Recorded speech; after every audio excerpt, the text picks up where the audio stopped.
Let's see, good evening. This open meeting of the Newbury Conservation Commission is being conducted remotely, consistent with Governor Baker's executive order of March 12, 2020, due to the current state of emergency in the Commonwealth due to the outbreak of the COVID-19 virus.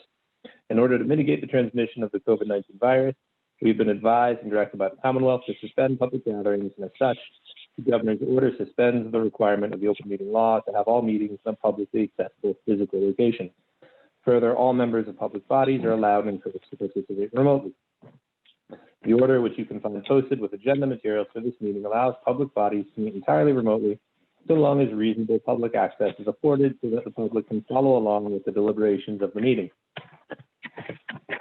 Ensuring public access does not ensure public participation unless such participation is required by law. This meeting will feature public comment. For this meeting, the Newbury Conservation Commission is convening by Zoom, as posted on the town's website, identifying how the public may join.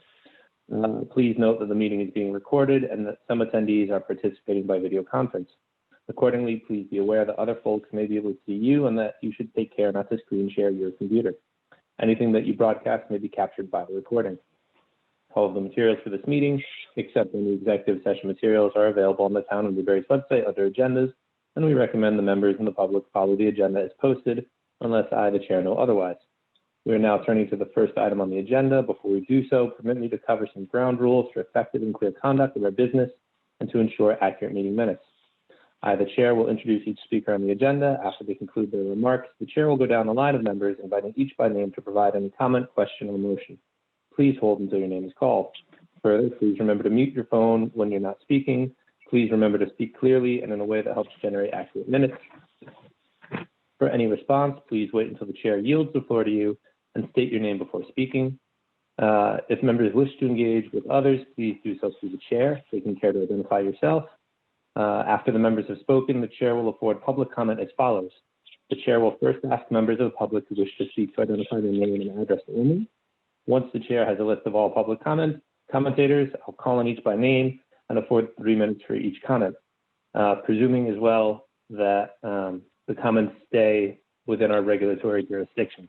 We've got a big night tonight, and I'm going to try to keep people tight and tidy and on point, so we're not going to diverge too much from the jurisdictional conversations.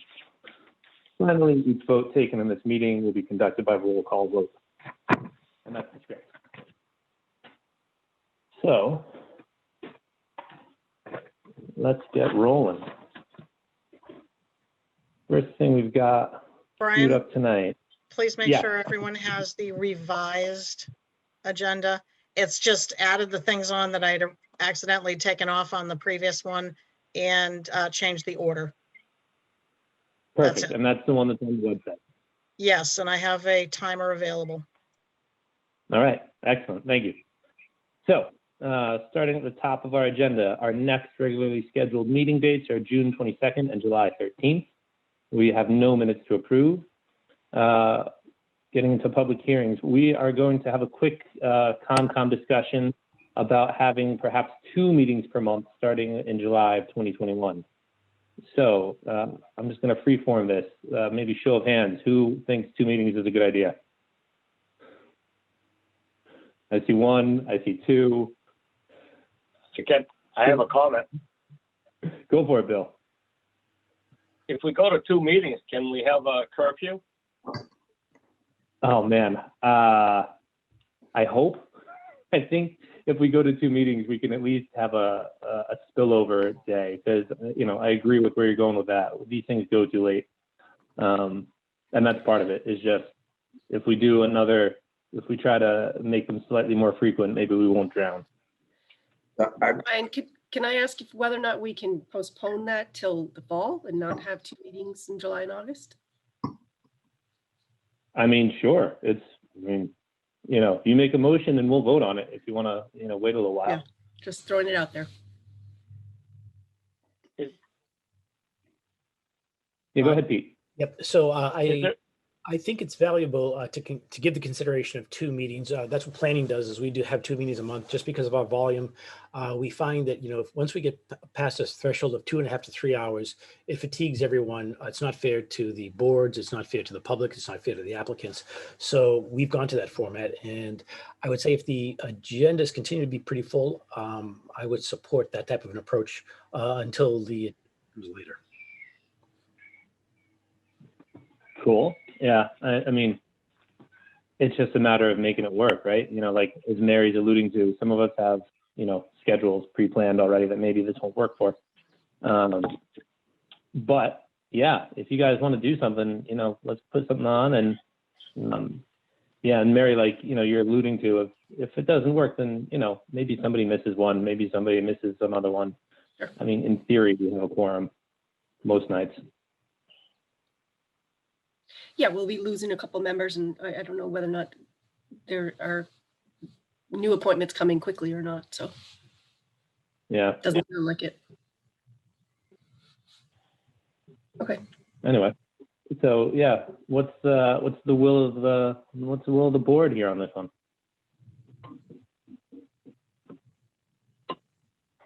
I'll move that we transition to 2 meetings a month beginning in September with a 10 p.m. curfew to all meetings. I'll second that. All right, roll call. Benjamin. Is there any discussion? I mean, I guess so. I thought we discussed it, but yeah, we can discuss anybody wants to discuss. Well, I have a real motion now. We discussed having somebody make a motion. I'm trying to move that forward. And so is there any discussion about the motion I made? Second. Did it already get seconded? Yes. Yeah, Pete seconded. Okay. Going once, going twice. Okay, voting. Benjamin. Yes. All right. Bill. Yes. Daniel. Yes. Mary. Yes. And Peter. Yes. And All right. I'm also going to vote the affirmative. while we're Cool. handling tidying up administrative issues, can I make a second motion? I mean, by all means. I would also move that the chair, administrative assistant, and future conservation agent strictly enforce the 2-week window on submitting materials to be on a hearing prior to the next meeting. All right. We want to discuss that one? Anybody? Second. I would just propose adding that to the website, with the instructions. Yes, that would be good. I've had a couple of squeakers and I can't keep churning out 5 legal notices in a day with people coming to the window. Sure. Or should you have Town to? hall is open. Right, should so we give have them a time deadline as well as a date, so noon or 4 or whatever works best for you, Kathy. Yep, noon is best. Some Noon, people think done. noon is 3:30. Noon, 2 weeks prior, strict deadline, put it on the website, and Kathy and the future conservation agent should be instructed to honor that. Not that you need instructions, Kathy. Get the meeting going? Yeah. Most Well, towns do that. I'll so have to that's- have the approved wording, you know. With it. All right. Do we have a second? Second. All right. Excellent. Any more discussion? Going twice. And all right, voting. Benjamin, Aye. Bill, Yes. Daniel, Yes. Mary, Yes, and Peter. Yes. And I'm also voting yes. Cool. Anybody else want to do any housekeeping? I just want to say with the full house, I'm noticing this, it seems like some participants are able to unmute themselves. That would be me. All right, I was seeing some, just a member of the public muting and unmuting themselves, and we're getting their Oh, background Well, chatter. I will take care of that. Thank you. All right. So then, moving on to the next item on our agenda, we have the update on the search for a new conservation agent and the departure of 2 of our members. Kevin's not here at the moment, but just sort of formally, thanks, Bill. it's been good having you. This is fun and thankless. So we appreciate you, sticking around for a little bit and joining in on the fun. Definitely. Thank you, Bill. Bill. Thank you, Bill. And Kevin, if he ever watches these recordings to see what he's missing out on. Thanks, Kev. And Kathy, do you have any updates from Town Hall on our new potential? I do. I was told that a replacement should be in approximately 2 weeks. All right. And I will let you know as soon as I get particulars, All right. Brilliant. So in like 2 theory, minutes for the next after. meeting- Yeah. So in theory, then there should be somebody in for the next meeting. In theory, but Bill Holt will still continue to go through what's on his desk. I've left him detailed notes about everything. So he doesn't Okay. have an excuse, and maybe I'll pop in on Friday to just kind of stand there, tap my foot, impatient. All right. Excellent. Well, then in that case, barring anybody else's, housekeeping ideas, we're going to move into the meat of the evening. So first on the list, we have Jared Dombrowski at 122A Main Street with a no DEP number for an RDA for construction of the replacement septic system within 100. Kathy, you sure it's an RDA? Is it an NOI? It's an RDA. So It's there's a no number, straight septic replacement. There's no number. Oh, so we don't need All a right, number. so oops, bingo. learning. So RDA for construction of a replacement septic system within 100 feet of wetland resource area. All right, Mr. Dombrowski and/or representatives, you're on the floor. Hmm. Do you see them? I do not see anyone Dombrowski. Okay. Well, then, if we see them come on, if they speak up, we'll sort of insert them later into the meeting or at the end. And we won't close it. Let's just leave this one open for the moment, and hopefully somebody reminds me to close it later. Oh, I will. All right, moving on then. Dale Myers and Alliance Newberry 1 LLC at 75 Boston Road, DEP number 050-1339. A request to reopen public comments on the project for installing solar panels at the current landfill site in Newberry, as the issue with DEP has been resolved with the project. Continued to June 22nd, 2021 meeting due to an error in notification process for butters. So this is just, let's open it and close it and keep moving. Right? Make a motion to continue to June 22nd. Second. All right. Second, Roll call. Benjamin, Yep. Bill, yes. Daniel, Yes. Peter, Yes. or sorry, Mary, and then Yes. Peter. All right, and I'm also voting yes. All right, next thing. Town of Newberry, Orchard Street, Cart Creek Crossing Restoration, DEP 050-1356, an NOI to interrupt? replace. Hold on, let me finish the opening. An NOI to replace the culvert underneath Orchard Street at Cart Creek on a public way. All right. Who is that? Bill. Yeah, Bill, what's that? Can you take owner's iPhone off the screen? Why would I do that? There are people I don't who know are what the- dialing in.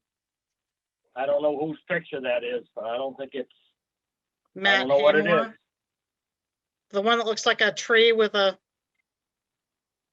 I don't know what it is. I stopped the video. I think it was somebody's wrist. I stopped the video. Thank you. Welcome. All right. So then in that case, who is here for the town to talk about Cart Creek? Mike DeRosa Environmental is here, along with Evan Govendran from our office. Neil Shea from Ipswich River Watershed Association, and Dan Crovo from Gill Engineering, the site engineers and design engineers. Is it okay for applicants to share their screen or no? Yeah, that, Peter will take care of that. Who would like to be a screen sharer?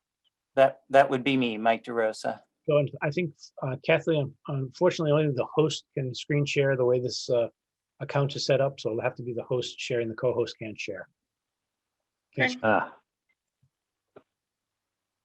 Oh, well, we tried. I can keep an eye on the door for you, Kathy. Mike, what would you like to have displayed, please? Okay, let me start by saying we do have a file number from DEP without any comments. Let's see, I would go to the sheet 1 of 2. I renamed these, Oh, okay. so Hey, Kathy, hold on. Can you just give Mike the screen? No, I guess we can't, right?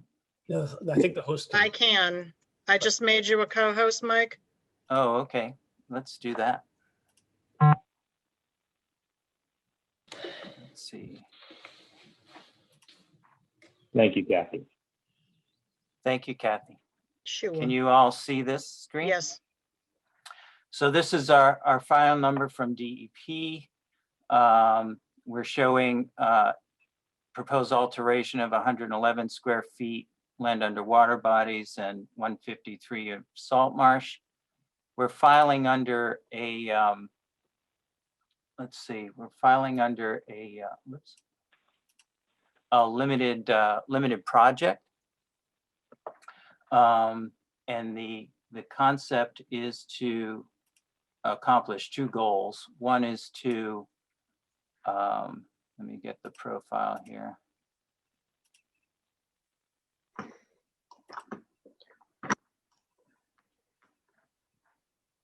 I had these all set up, and of course, now I can't find them. Impacts visual. Yeah. Yeah, there we go. So basically, we're staying within the footprint of the existing Orchard Road. The objective here is to raise Orchard Road to increase resiliency for flooding. We can get the road up to above the 10-year flood. The other primary reason is to increase our flows and meet the cross-sectional area for fisheries. So we have, yeah, this shows it best.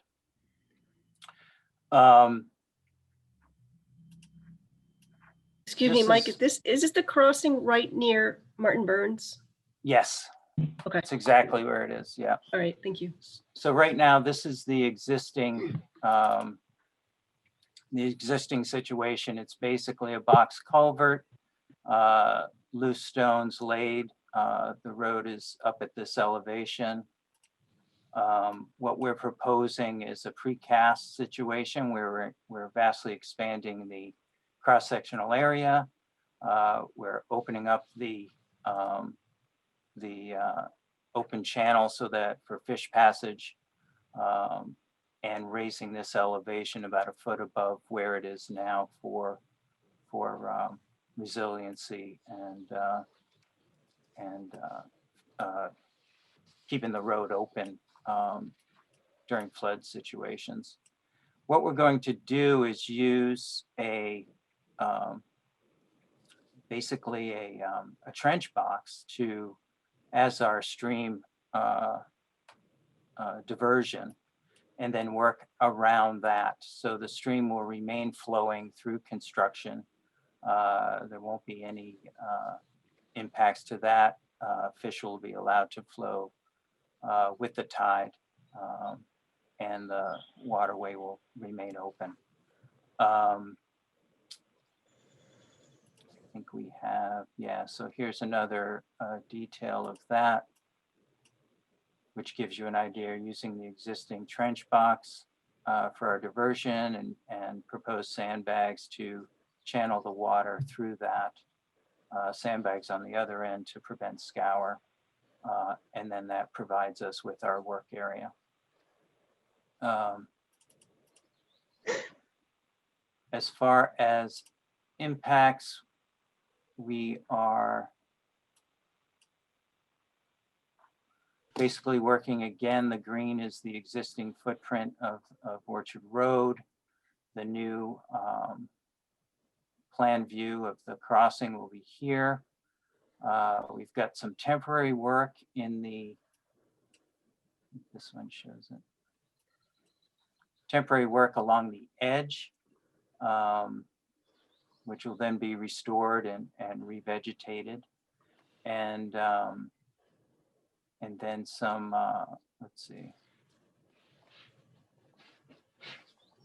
And then some temporary impacts in this blue shaded area to allow the installation of the actual work. The work itself is going to be supported on piles, which will be driven to bedrock or firm ground. You can see that here. So there'll be some piles that will be terminated, and then the concrete buttresses will be supported there. This is the area of temporary impact in yellow, and then permanent roadway in gray. I think the little area here is a permanent impact on the salt marsh. We've got sort of a tidal freshwater marsh, if you will. This is all cattail and typhus species. We've had application meetings with the other agencies, with DEP, with all the MIPA agencies. We filed with MIPA, so we filed the ENF. We're awaiting comments back from them. But during that discussion, DEP is holding that this area is considered salt marsh, even though we have freshwater species growing here, based on the fact that this is a tidal area and these species are adapted somewhat to tidal reaches. So that's why it's a salt marsh impact. We're not proposing any restoration because it's filed under a limited project. It's only a little bit more than 100 feet of alteration. So we found that de minimis. DP didn't have any comments in that regard in the pre-application meetings. And the agencies are absolutely supportive of the project because of the overriding benefits. So with that, we can take any questions. The design team's here. And I'll leave it up to the commission. Okay, thank you, Mike. Ben, let's start with you. Or do you want me to do reverse alphabetical to start off? I don't have a lot of comments about it. I think that, it's obviously in the number of resource areas, but it's infrastructure, and I think it's a well thought out plan, and the marsh on both sides and everything there is going to benefit from the increased span. So I think, as Mike said, it's a limited project with a lot of upside. Okay, thank you, Ben. Bill? Has there been any thought to making it a little bit wider? Orchard Street carries a lot of bicycles, a lot of walkers. A lot of people try to use that as a country walkway or country bikeway, and it's a very narrow road. Yeah, I imagine that's especially true during the pandemic here as well. People out and about. The problem with making it wider is we are, we're very limited on each side because of wetland resource areas.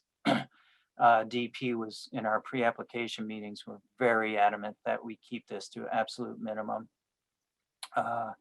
impacts because of the salt marsh impacts. So it would be difficult to make it wider. And it's a fairly steep drop off on each side to the resource area.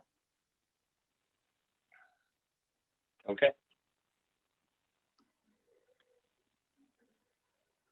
All right, thank you, Bill. Daniel? Generally liking what I see. No real comments. Okay. Mary? I have a couple of questions, and I agree. It's a good project. It's a necessary project. The culvert's in tough shape, and it's kind of dangerous without any guardrail or anything right there. So, if I understand correctly, the culvert is the same length itself. Yes. Yep. Okay. I know that a portion of the site is within estimated priority habitat. So, have you received any comments from Natural Heritage yet? We have not. Evan, have you heard anything yet? You're Yeah, more so on this. none of, no proposed activity is within the, You're just Priority outside of the Just priority habitat. outside, right? Okay. And then when do you expect to receive comments or your certificate on the ENF? Through me? it's in the 30-day review process right now. It was submitted just about the same time as this notice of intent. So it's been about 2 weeks now. Okay. When do you propose to do this work? Is there a time of year that you're proposing to have this happen? There may be some time of year restrictions from DMF. Okay. Yeah, so we would have to comply with those. And will you'll need a Chapter 91 license as well? Or I don't not? think for Well, this one? We're Evan, do you know that?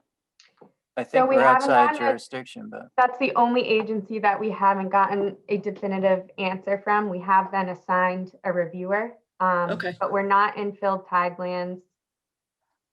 So it would Just only flow be, tidelands. But you may be, all your structures may be outside of mean high water, so that Yeah. it's possible that you are, yeah. you fall under the culvert exemption there. Just had a couple other questions. Can you talk about how the stream bottom will be? You said it's going to be is it an arch with an open bottom, or do you Yeah. actually have a closed it's bottom? an open bottom. Okay, so and how do you So- restore the stream bed? So the stream bed will be consistent with our with the stream crossing standards. We'll be using aggregate that is consistent with the upstream and downstream areas. I'm trying to find that cross section. So is there material that you'll be able to reuse that's in the existing culvert? We may Probably not. have to bring material in, Mhm. but it will conform to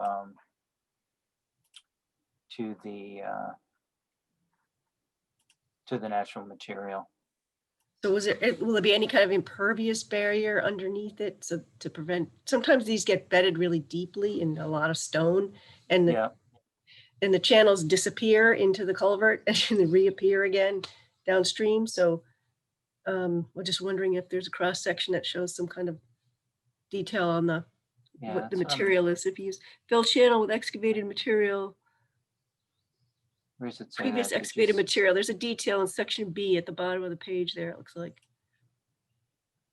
Previously excavated stream bed material. So I guess they're gonna take the stream bed material Try Yeah, to so- reclaim some of it. and then redistribute it. Yeah. Yeah, so I think the idea is currently existing, there is a bunch of aggregate that restricts the flow. Mhm. So the idea is just to take that and move that out. Because there's some sort of utility that's underneath the, There's existing a culvert. water line okay, that's under here that is basically just supported by the existing cobblestones. So that is going to be one of the first things they do is redirect that and put in a a more suitable structure to support that water line. So, because it's going to have to span a longer distance. Right. So that it could be, there could be another structure within the channel itself to support the water line? Yeah, I Okay. think there, let me look for that.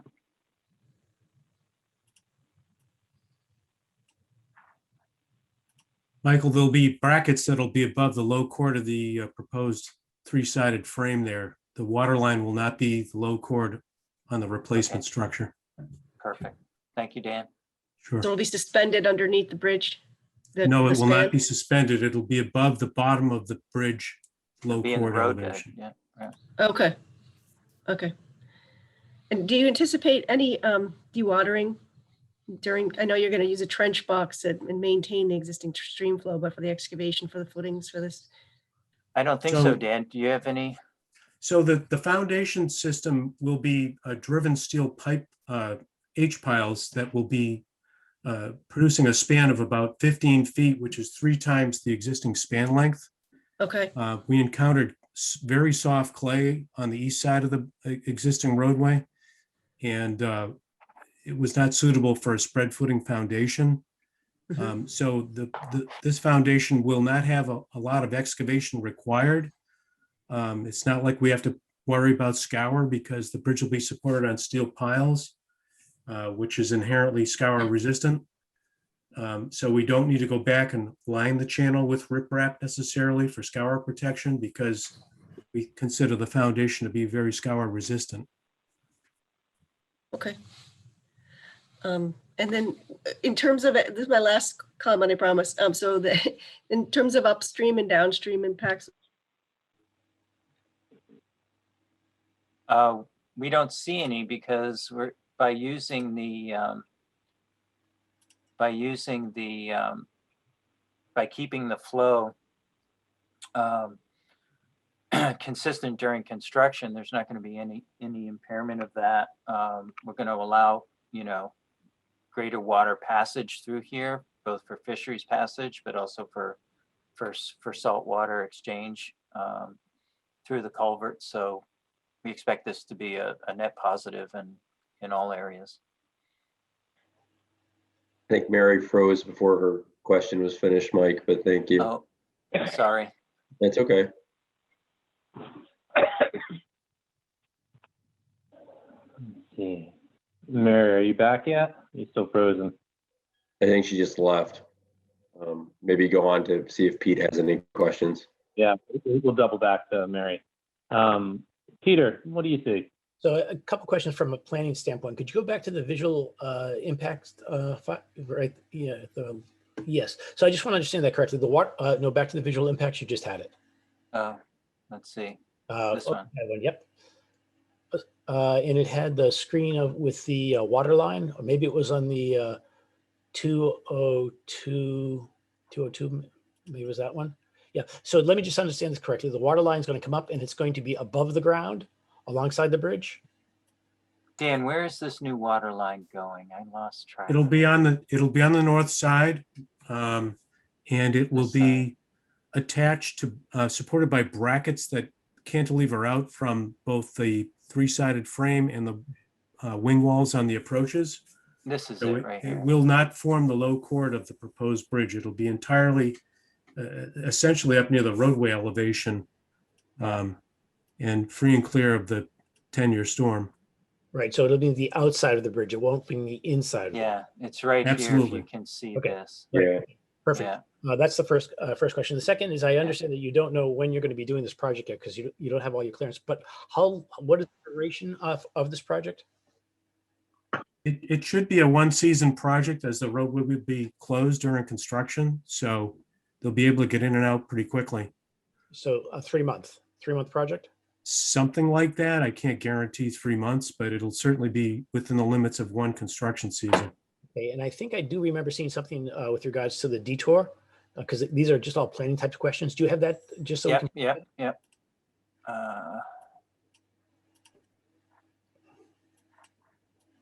Yeah, it's a complicated detour situation.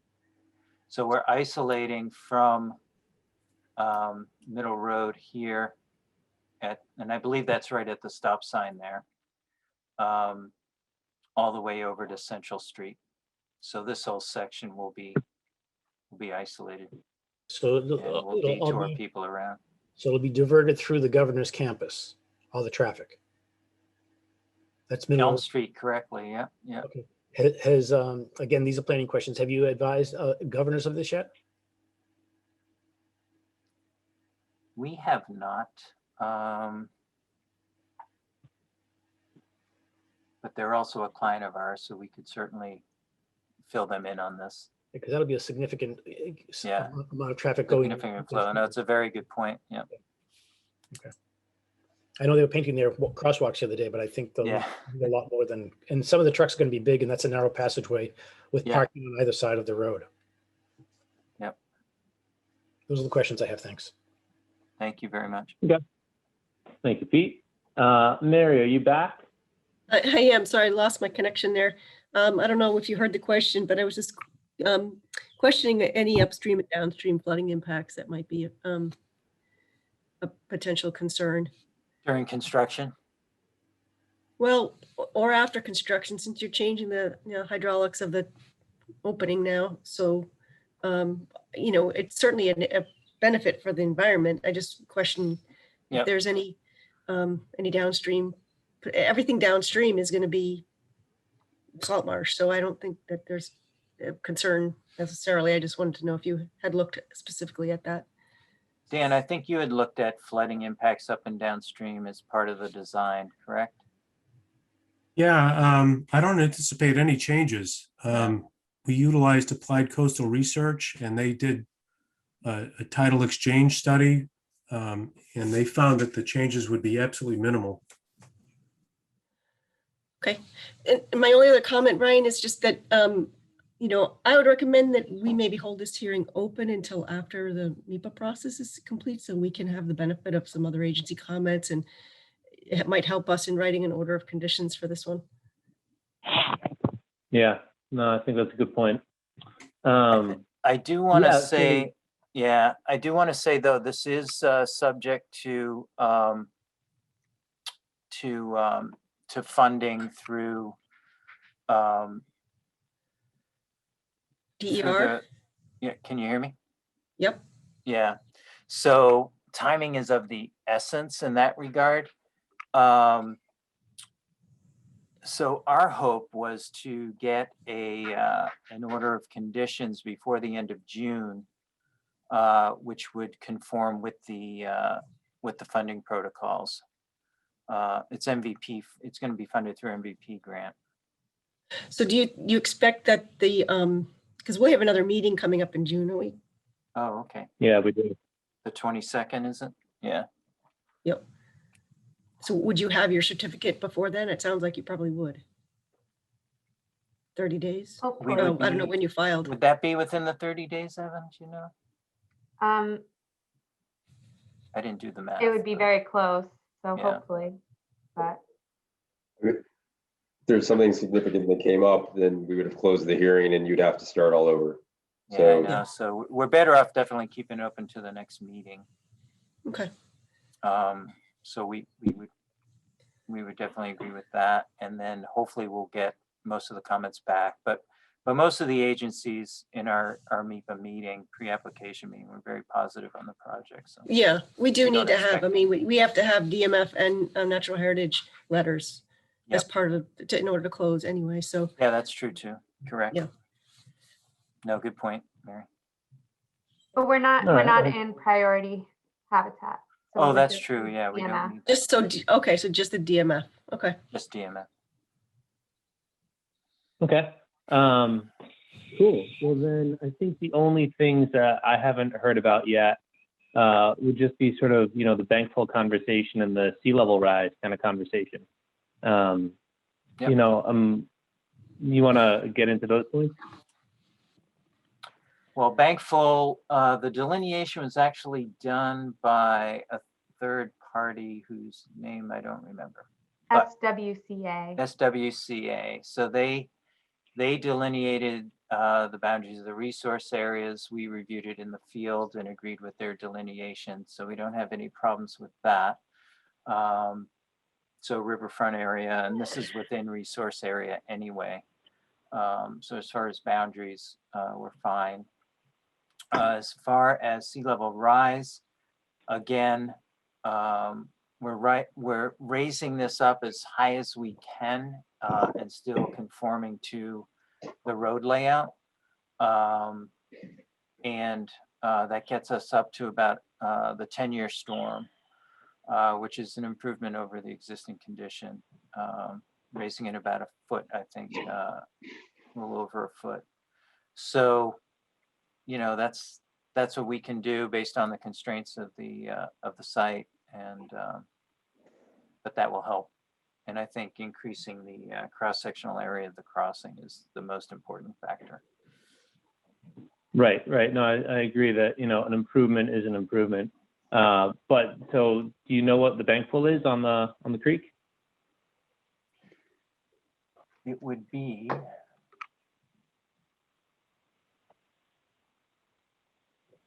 the, You know, The A line there? yeah, it's, the numbering's complicated.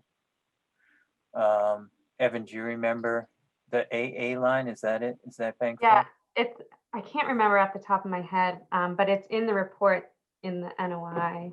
Yeah. But it looks like the flags that are right up against the culvert on either side are the bank, existing bank, and you're coming pretty close to spanning that, maybe not fully, you know, with 1 foot freeboard on either side, but pretty close. Yeah. Yeah, Mary, I'm looking at the scour pools because they take up most of the, you know, the wetland flagging. And Yep. so, you know, thinking about what bankful actually is on the creek and thinking about the fact that the tide isn't getting any lower, you know, how long is this going to actually do what it's being intended for? You know, is the lifespan of this thing 20 years or 50 years, you know? And Right. so just thinking in that regard, that if we go up a foot now, you know, if this just raises the road, or sorry, raises a, you know, gives a foot more clearance, you know, how long is a foot going to be any good for?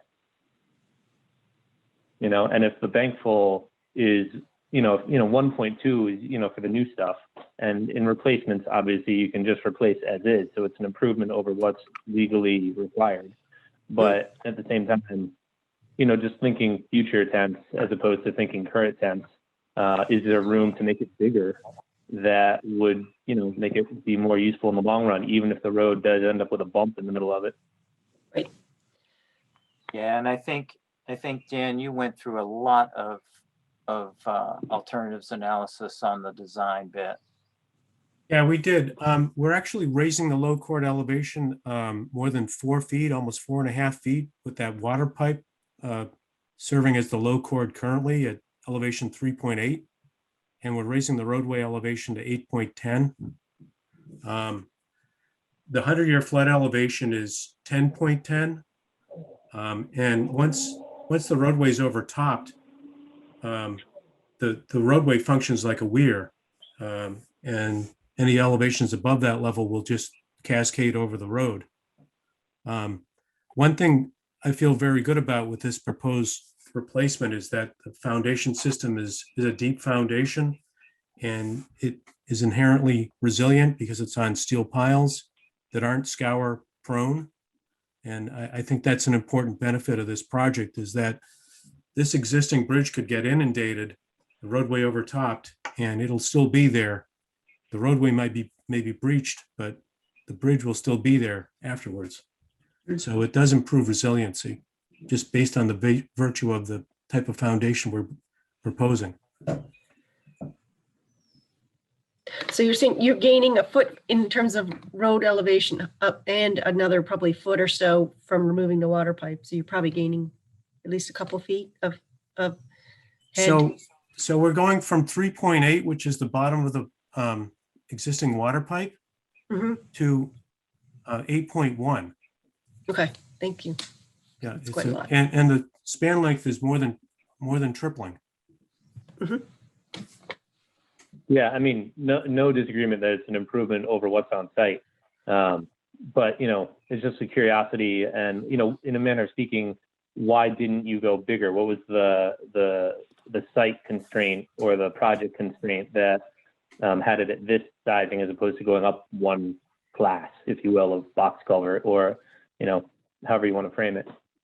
Well, you know, you can keep raising the roadway up, but at some point, the impacts of raising the roadway are going to be very serious in terms of the resource areas. And the only way to alleviate that is to build long retaining walls that could extend hundreds of feet up and down the roadway either side of the culvert. So now you're into a tremendously expensive project. And I'm not sure, you know, if it's in character with the town, how it will look to all of a sudden come upon this crossing. And the cost I'm not sure how much benefit it would produce. It's not clear to us, but we thought this was a reasonable solution because it's constructible and affordable for the town. Yeah, no, I mean, I'm not trying to say otherwise. I just want to sort of, you know, for the sake of discussion, make sure that we cover, you know, that end of the spectrum. You know, you obviously have made it bigger for everybody, you know, for all parties, and the fish get better off, you know, the tide is better off, the road will be better off, you know, absolutely. The But proposed just to span make is sure, very, you know, it's very close to the actual span of the creek, if not Yeah. there. yeah. It's gonna Yeah. it's gonna be very close to matching the site. So where was I going with that? Oh, right. Yeah. Just sort of covering, you know, why, you know, and establishing why the other ones didn't work. You know, I was going through the NOI and, you know, maybe it's just my reading of the way it's arranged, but I didn't get a clear sense of, you know, why you stopped where you did. So that's a good answer about why the culvert doesn't work, going up a culvert. And I presume the reason that you didn't go to, say, like a proper bridge was, again, a cost consideration. Certainly factored into the choices we made. Yes. Yeah. Okay. But All also, right. So then, sorry if I may. yeah, go ahead. Sure, raising the bridge in this one section wouldn't necessarily, like if it's not gonna flood by raising the bridge in this section, it's still gonna flood on the other sides of the road. So going bigger and impacting more of the ACEC didn't seem like a benefit over this proposed design, if I'm making any sense of that statement. No, I follow. It's a big construction project to do a bridge. Yeah. Yeah. Yeah. Okay. Good. Well, I think that addresses what I had on my mind. So then, to Mary's point from before, we're going to wait for the next meeting and get some letters in. So let's see. Why don't you guys stop screen sharing? Let's see if there's anybody from the public that we need to check in with. Let's see. Anybody public? Any general people, general population want to speak up? Wave at the screen. Hit your raise hand button. Going once, going No. twice. I'm not seeing any. All right. So then, yeah, we're just waiting on some paperwork, and it sounds like, remind me everybody, but I didn't hear any details that we asked them to change or anything we wanted updated. So we'll just have a continuance, yes? Yep. We'll wait for the MEPA all right. comments and then we'll see you guys on the 22nd. And I'm All right, assuming the very good. town received a copy of the ENF, so we could look at that if we have questions as well. Okay, thank you. I'll move All to right. continue this hearing for the 22nd at 7 p.m. Thank you, Ben. Second, Thank you, Mary. All right, roll call. Benjamin, Yes. Bill, Yes. Daniel, Yes. Mary, yes. and Peter. Yes. And I will also vote yes. All right. Thank you, guys. Thank you, everyone. Thank you. Have a good night. Thanks, everybody. All right, moving on. We have Cricket Lane LLC, 55 Pearson Drive, DEP number 050-1355. An NOI to construct 24 single-family homes with 800 feet of roadway, common septic, water, sewer line, and stormwater management system. Roadway includes limited crossing, wetland filling, and replacement with work in the buffer zone. Okay, who's here for Cricket? Brian, just point of order before we start, can you just make a note that I will be abstaining from this project? Absolutely. Thank you. Thank you, Mary. You get to So, all the good ones. Yeah, I'm sure she's planning ahead like that, right? All right, who's here? Good evening, Cricket. Mr. Chairman. My name's Ben There we go. Osgood from Ranger Engineering Group, the design engineer for the project. Walter Erickson, the project developer, is here as well. And Maureen from Norse Environmental, I believe, is on. They did our wetland replacement plan. So we're here for the Villages of Cricket Lane. It's located at the rear of 55 Pearson Drive. It's 15.08 acres. It's being developed with a 40B, 24 single-family homes, 800-foot roadway.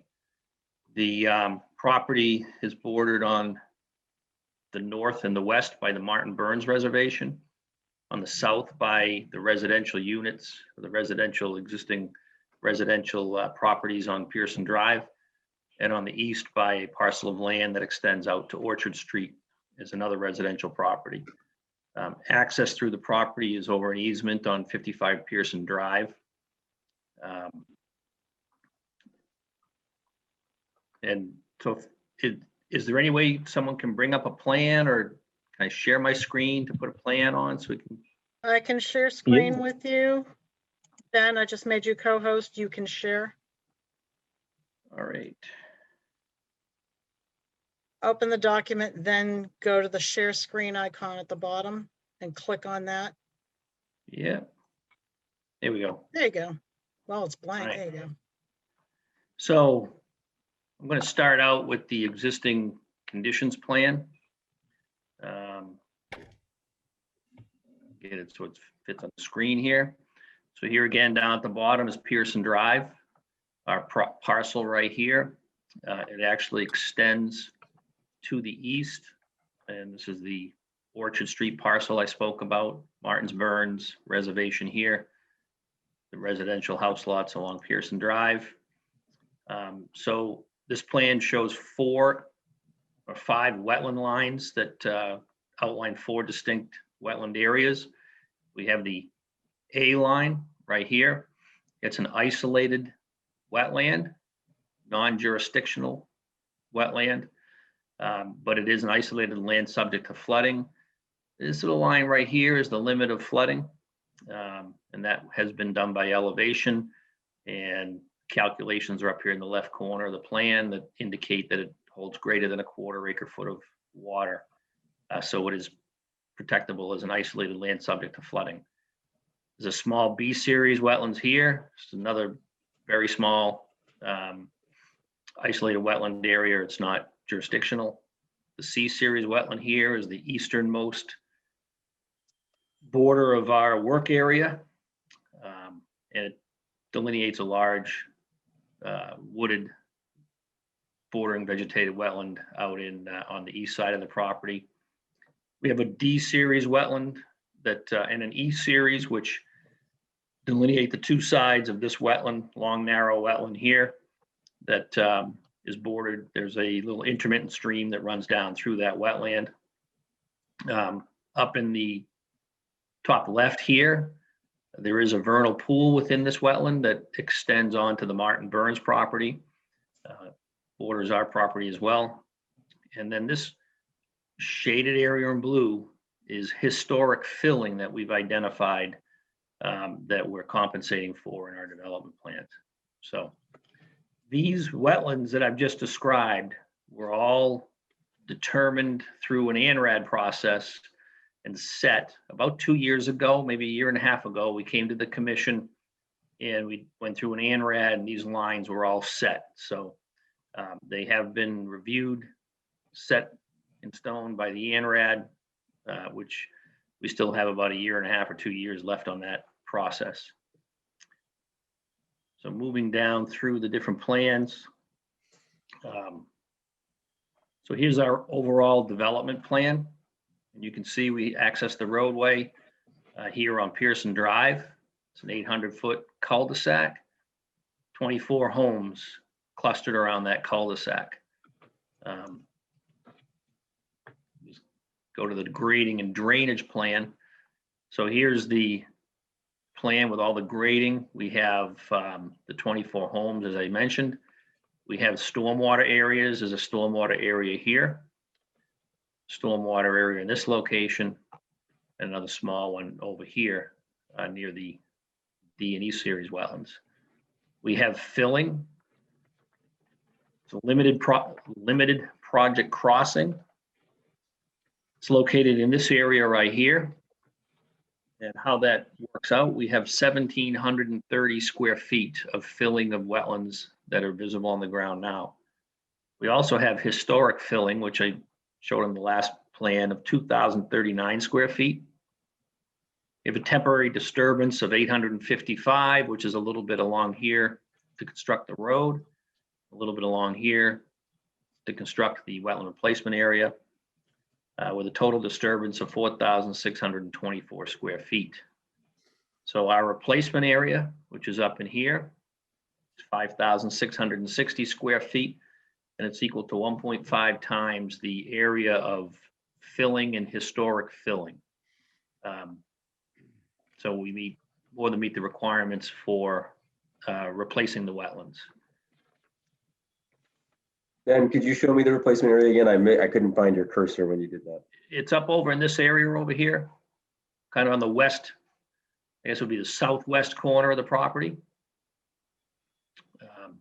Okay, thank you. Okay. So we have other important features. The septic system is located in this area here. It's a Presby septic system. It meets all the offsets to the wetlands and the vernal pool. We've had that reviewed by the Board of Health. They've approved it. And we actually had it reviewed by the Presby system manufacturer. They've issued a letter stating that it meets all the Massachusetts design requirements. So as far as stormwater is concerned, we have a break in the road about in this location. So everything flows this way, flowing to the west for the first 600 feet of road. The balance of this area up by the cul-de-sac, there's a low spot in here, flows into the street drain system and then into an underground detention system. Here we provide infiltration and we provide stormwater storage. We detain it for a little while and let it out slowly. It then flows into a large detention area here. And this is just a dry detention pond. There's no infiltration, there's no treatment here, that's all done in the underground system. So this is just a pond that'll be dry, it'll be grass, it'll rise up, drain out through an outlet structure in here. The drainage system down in this area flows to a detention pond here, which is a wet detention pond, and it's a treatment detention pond. So it's got different terraces and berms, plantings, and that's all detailed further down. We'll take a look at that in a few minutes. And that provides both treatment of the stormwater and retention of the stormwater through an outlet that runs out under the road. There's another small area here that grabs the water from the septic system area. It's just, again, a dry detention basin. Nothing from the road that requires treatment runs into that detention basin, and that has an outlet in this area, an outlet structure that controls the flow out of the that stormwater structure. So moving on here, I want to get down to some of these details.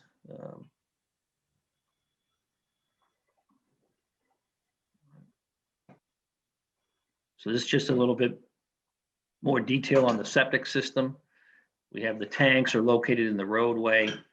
There is an underground sewer system that brings everything in to the tanks. And then there's a pump that pumps it up to the Presby system. This area is grass, and we would plan on having this as kind of be the recreation area for the development.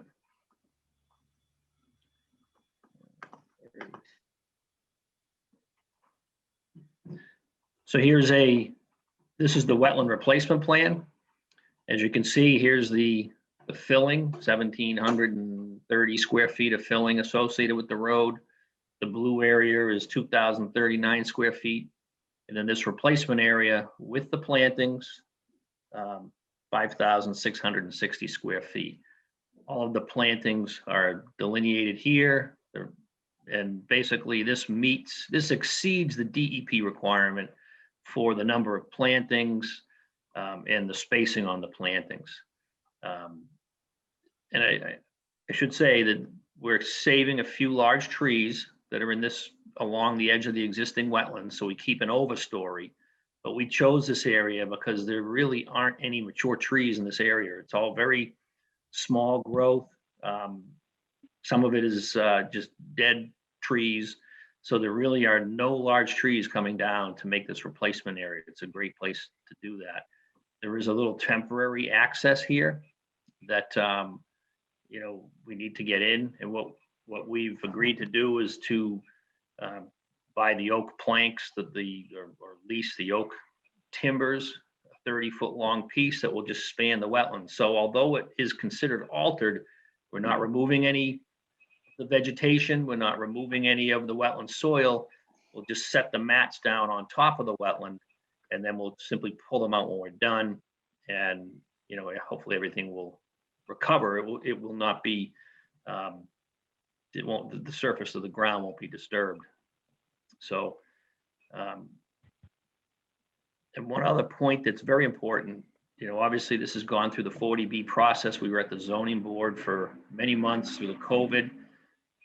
Part of that process, Ann Martin from LEC Environmental was hired by the town to review this plan for conformance with the wetland protection bylaw. And, basically she put us to task and brought up a lot of things that we've addressed a lot of her issues. And in the end, she was in agreement that this plan meets the performance standards of the Wetland Protection Act, that the wetlands are all delineated properly, the replacement area is designed and to be constructed properly, and that the interests of the act are protected. So a couple other additional things you'll see, for example, right here, there's buffer zone plantings. That was something that Ann wanted. So as we come and construct these stormwater ponds, we'll then plant a buffer zone, and these are different trees, and they're all native species that will be planted in the buffer zone, and they're all listed right here. We've got them all delineated. There's also a wetland replacement report that was submitted with the notice of intent, and you'll see things like high bush blueberry, winterberry, swamp azalea, arrowwood, spicebush, silky dogwood, red maple, eastern hemlock, American elm, all native species. And I just want to move back up and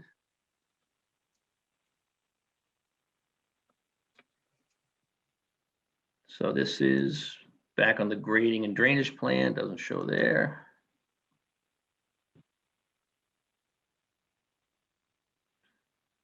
So this area in here, we've actually gone and we located all the trees that were there.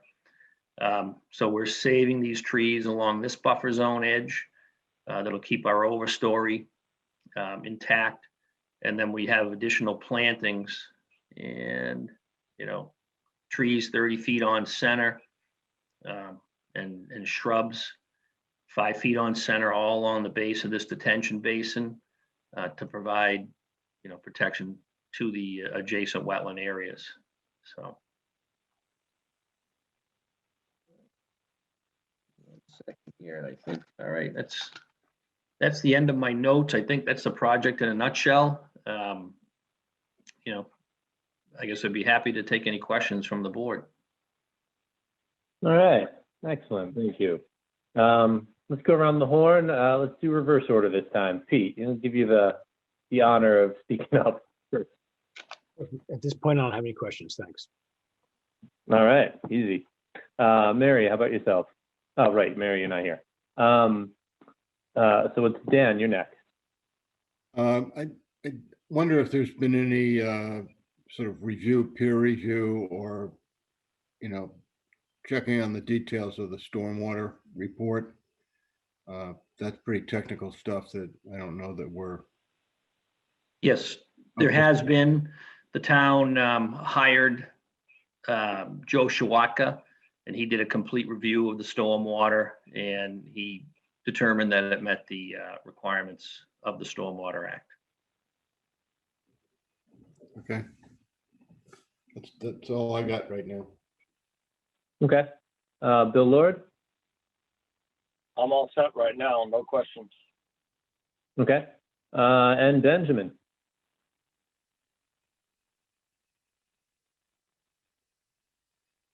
Did we lose Ben? What type of alternatives, locations did you consider for the restored wetland area? I understand that you're taking efforts to harm existing wetland as little as possible to create restored wetlands, but it sure seems like a good place to put restored wetlands would be where you don't have to further impact wetlands to get to them. Right, that is it. That is a consideration. And what we did was we looked around the site and looked at the areas that had the least amount of impact to the existing tree growth. And this area, there really aren't too many large trees in there, and we're saving the ones that are there along the wetlands. We did look at areas further downstream. And, in the opinion, our original wetland replacement areas were further downstream, located more on 55 Pearson Drive. And in the opinion of Ann Martin, she agreed with us that this area would be better to do the wetland replacement area, less disturbance to make that happen. I guess I just look at an entire eastern border that is getting the buffer removed to do stormwater and wonder why there can't be some portion of that was turned into restored wetland. Well, because we're not, on that side of the project, we're not disturbing any wetlands. And part of the requirements is we have to be part of the same wetland system. So we're only limited to looking over on that western side, because that's where our disturbance is. So we need to be adjacent to or in close proximity within the same wetland system for our replacement area.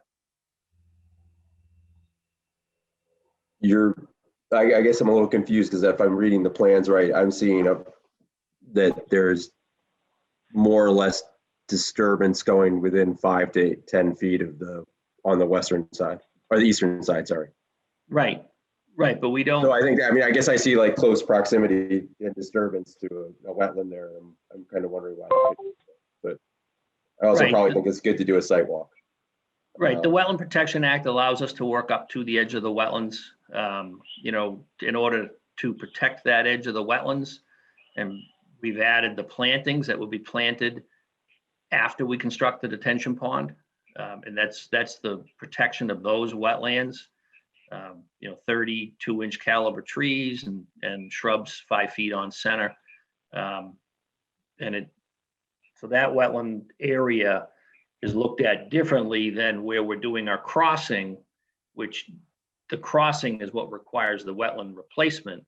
So we need to be in close proximity to that to do our wetland replacements. Well, yeah, so you could be doing it on the other, there's plenty of opportunities to be doing it without having to cross a wetland either way. There aren't, we actually had it on the house side. We had it on I guess it would be the south side of the wetland there, over behind 55 Pearson Drive. And what the concern was the proximity to the homes. The wetland area may not be protected. The new wetland area, the replacement wetland area, may be damaged by activity on the residential lot, and that it was better to be on the other side of the wetland.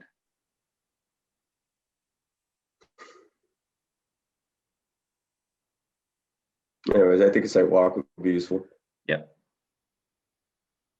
Okay. Not all on your mind then? No. All right. So then for myself, you know, I don't know that these are necessarily jurisdictional issues. You know, I think there's an argument to be made one way and the other easily enough. But what I'm seeing as I look at this, you know, Ben's point, you know, that it's a really big chunk of that buffer that came out. And we did have a recent project that we got hung up on for weeks trying to figure out, you know, the WPA does give the buffer some values without necessarily giving any clear instruction on how to regulate for it.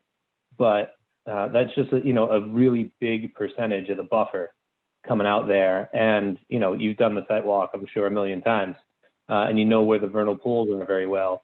And this space that you're taking up, you know, there's a bunch of amphibians that are going to be real surprised when they wake up one year and there's a bunch of houses, right? So is there any consideration about like doing a wildlife exclusionary kind of thing, or like passageways under the road or fencing to keep them out of the development, whether temporarily or hopefully, you know, permanently, so they don't end up getting eaten by dogs or run over by SUVs or whatever. You know, and again, recognizing that this isn't exactly a jurisdictional question. You know, is that some conversation that you've had with anybody yet? We haven't had that conversation. You know, I've been involved in a lot of projects where they have turtle fencing because of the Blandings turtle and spotted turtle. And this species isn't one of the species that's identified in the area. You know, there is no natural heritage area on this property.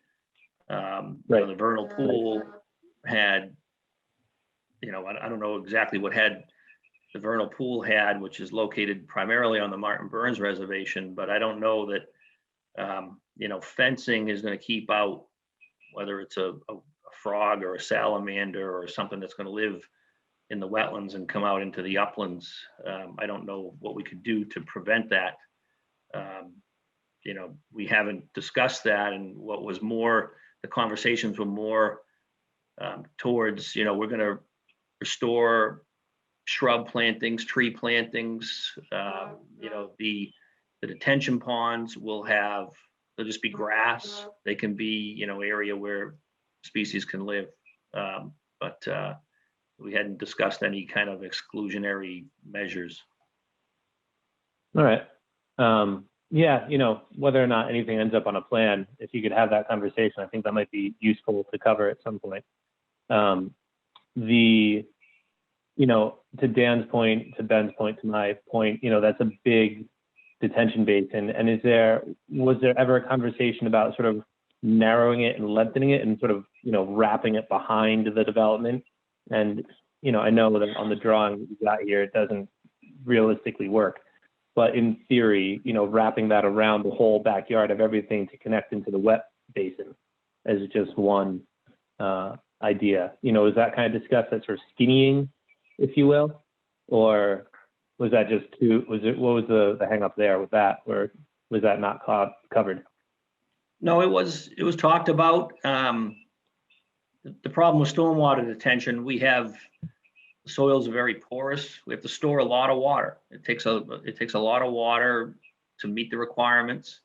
You know, so the ponds are designed to capture water, infiltrate it, and store it, and keep the pre and post development rates the same. And it takes quite a bit of area to do that. We did look at trying to make them smaller, and we just, you know, couldn't do that and still meet the requirements for, you know, detention. Yeah. All right. I think my last question on the detention is just in the vein of, does it stay grassed, or is this you know, you just need the slope and the space, and if it ends up being treed up, that'll be all right? Or this presumably the kind of basin that's going to stay open perpetually? So the requirement by DEP is these have to be maintained. Annual mowing is a requirement. I don't think you need to do that on the downslope of the detention basin, you know, the banking downslope towards the wetlands. I would expect that to grow up and you know, provide more wooded buffer. The bottom of the detention pond is supposed to be maintained so the trees do not grow up. And the requirement's annual mowing, so it's more like a brush hog going in there and mowing down the debris. And just, is there, you know, reading the plan, I don't see it. Is there sort of an intended access for that? Or is it just, you know, I'm not seeing that part. There is an access. I can, if you want me to bring the screen up again, I can. I mean, we can do this on the site walk, I'm sure. It's all right. I just want to, you know, if you've got it covered, it's all right.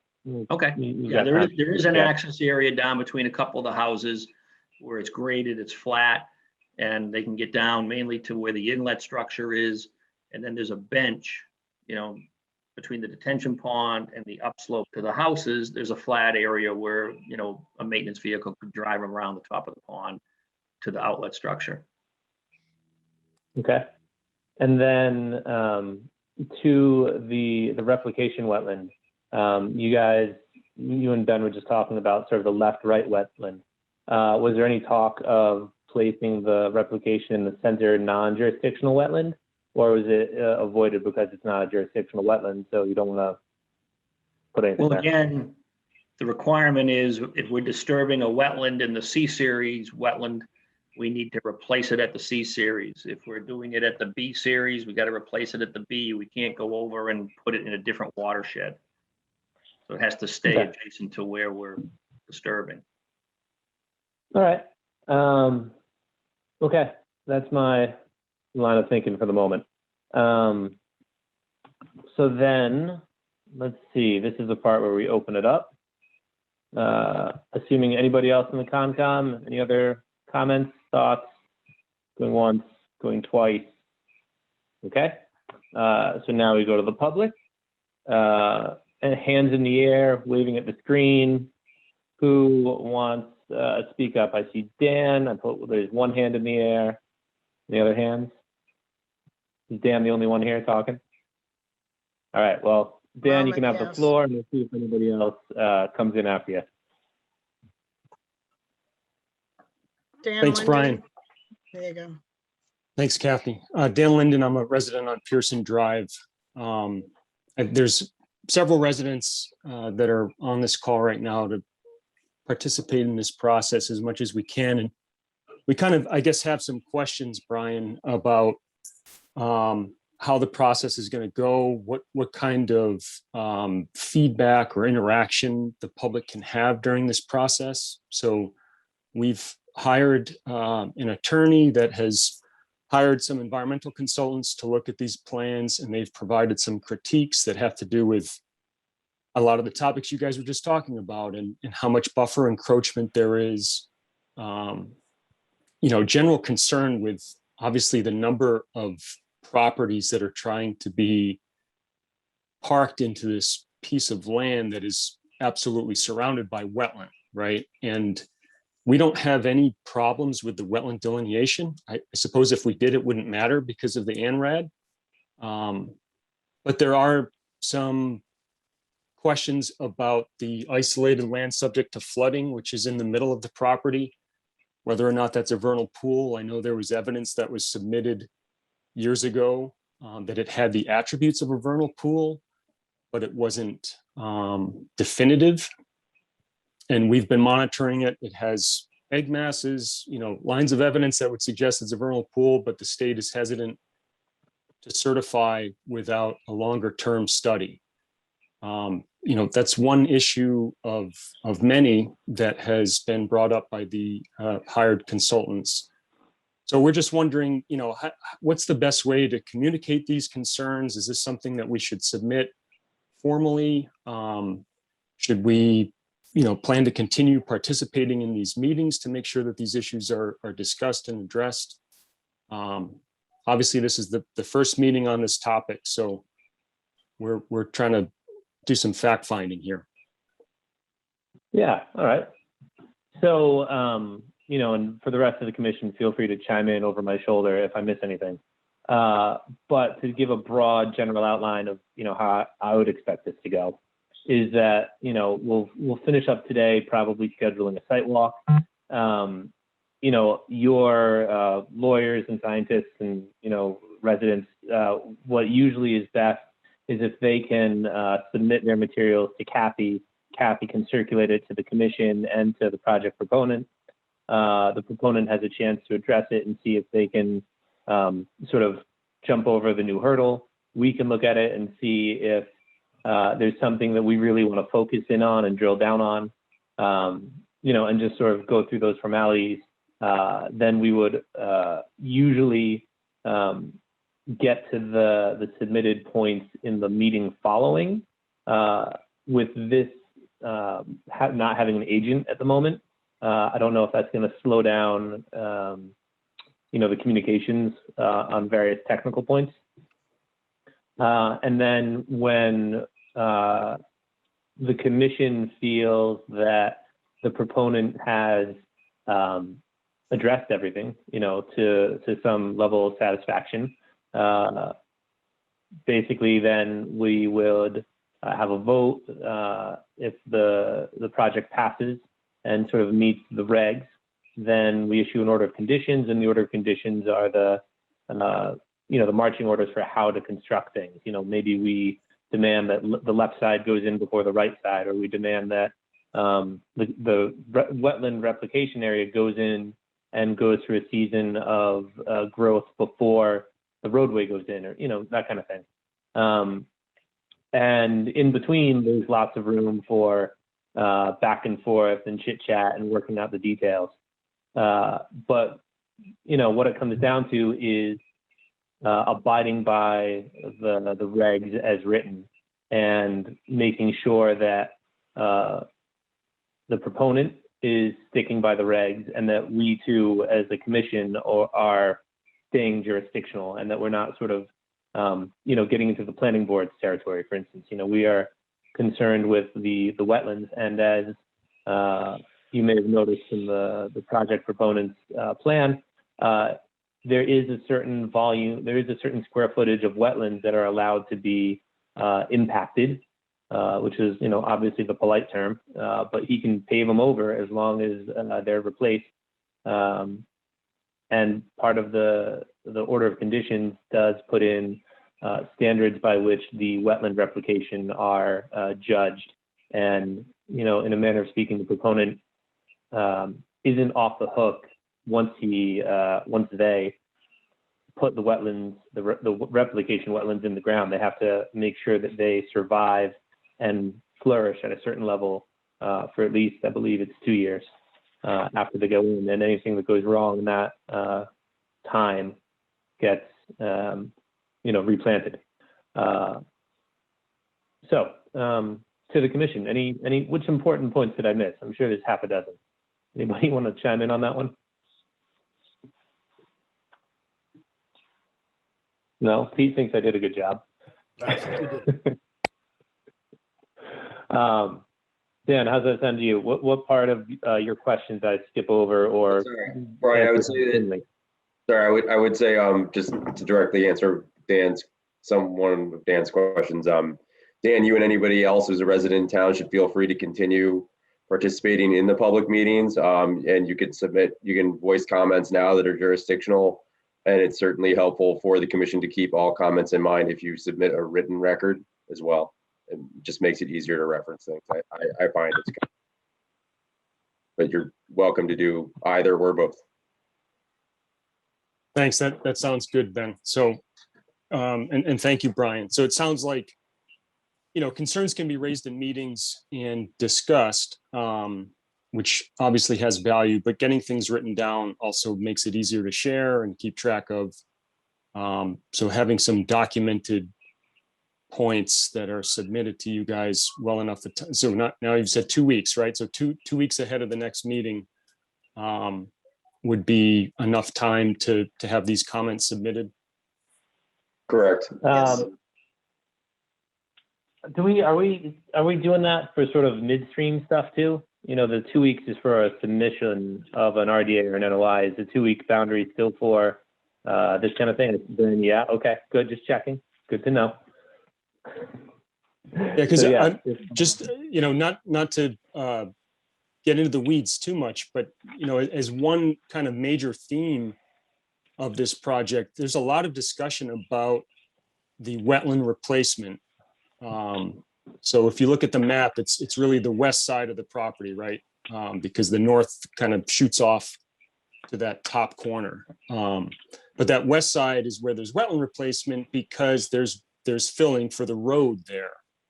And so, you know, a lot of the attention during the zoning board meetings was focused on the details involved in that aspect. But there have been concerns raised about all of the buffer encroachment that happens around the entire property. And, you know, that the point was made earlier, there's no natural heritage site on this property. That's not actually true. The vernal pool on the north side is a certified vernal pool. Much of it is on the Martin Burns side of the property, but it's all contiguous, and it's actually a pretty complex assortment of pools connected to the stream that's over there. So it's a pretty big area, and that's got a buffer on it, right? And there's two units that are within that buffer. Never mind all of the other parts of the development, including the septic, that are encroaching over there. So, you know, again, that's some of the weeds there, but it's this theme that we're packing a lot of development into this property that has wetlands all over it. And, you know, when you include that middle wetland potentially being a vernal pool, again, there's no disagreement about the delineation. But if that's a vernal pool, then really it deserves a 100-foot buffer, just like the other one, right? And that would affect, I don't know, 10 or so houses there. I'll stop now. Well, no, that's good. So, you know, Ben, just as a sort of live example of the kind of way that this would go, you know, you bring up the point of the vernal pool being off-site, but the buffer being on-site. And you know, just because the vernal pool, you know, that's documented might be off-site, you know, doesn't mean that the buffer shouldn't be shown on the plans. And so on the wetland plans, there ought to be a line, you know, showing where the vernal pool buffer is.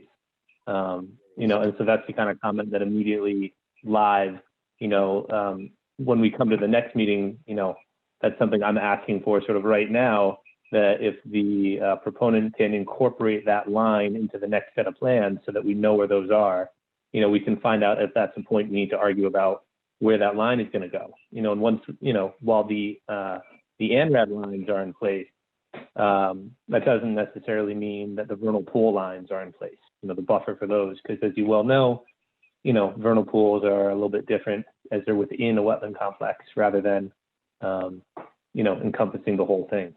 Or they don't line up accordingly. So, you know, that is one detail that is a good idea that I think we should have in the next set of plans is, you know, the lines and bounds for the vernal pool separated from the wetland flagging line and the wetland boundary. Brian, they are. They already are. I see the vernal pool line lining up with the wetland line really close. Am I not looking Very close enough? close, but they are separated. All right, well then I just need to look closer. That's on me. I had to zoom way in. We're getting old, bud. We're getting old. All right. Dan's laughing at me now.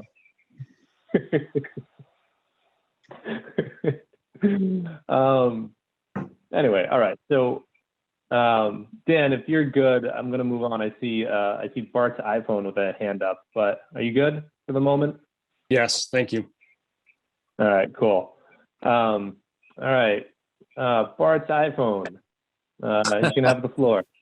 Oh, hi, Bart Bracken. I'm at 69 Pearson. I'm actually in a butter. I had two questions. One is, would we as the butters or just people on Pearson Drive be able to join you on the site visit? That's something that is at the discretion of the property owner / proponent. So that's not my place to, or the commission's place to grant. That's something that if you guys don't have a direct line of conversation, then you can certainly route that request through Kathy and obviously the proponents on the line. So they hear that. Okay, thank you. My second question is, it's more jurisdictional. One of the issues that's been raised is the amount of water that this development will be drawing. And I don't know if that is at all within the jurisdiction of this review, looking at where the water is coming from, how much, all of that. Pete, help me out here. I don't think that is our thing. We would perhaps review a well when it was put in, but that's not our thing. We're doing land development rather than water usage. Right, Pete? Water usage goes through you guys, doesn't it? No, it doesn't.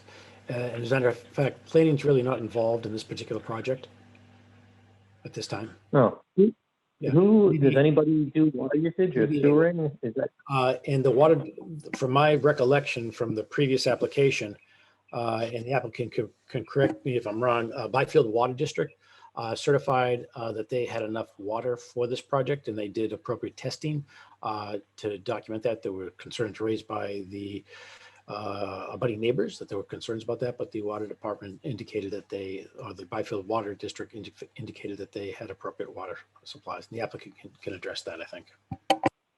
Yeah. Well, I mean, I might just punt on that because it's non-jurisdictional as far as, here is concerned. So yeah, that's that one. Any more, Bart?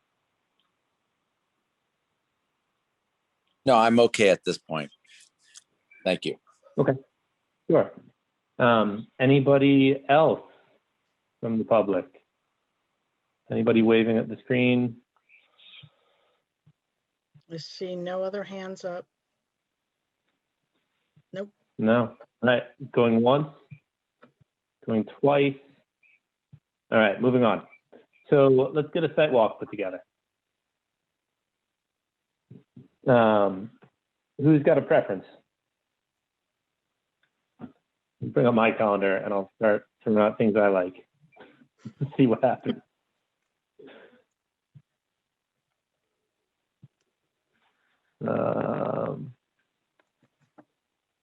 Sorry, I've got to open it. I didn't have it ready.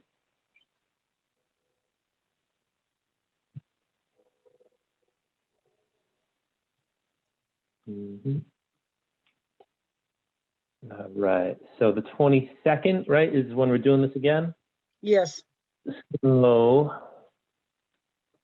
what about, and we can go a little bit later because we have time again. What about, how about the 15th? The 15th, 5 p.m. Who thinks that's a terrible idea? 6. 6 for sure. There we go. All right, the 15th at 6 p.m. Everybody think it's a terrible idea?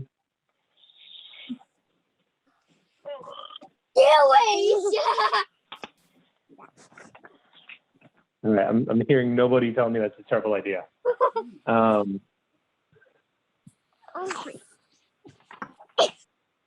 So Ben, what do you think? Does that work for you? Yeah, 6 p.m. on the 15th is actually you threaded the needle there. It's one of the few times I have. All right, and thank you, Ben. But I actually meant Ben Osgood, just because he's been very quiet through this. Sorry, thanks, Ben. It's good with me too. All right, putting it on there, 6 p.m. other, Ben, if you, before sometime in the next week or so, if you could indicate to Kathy whether or not the applicants would allow abutters so that we can get the word out, that would be helpful. I'll let Attorney Duchesne handle that through email or communication with Kathy. Sure, Thank you.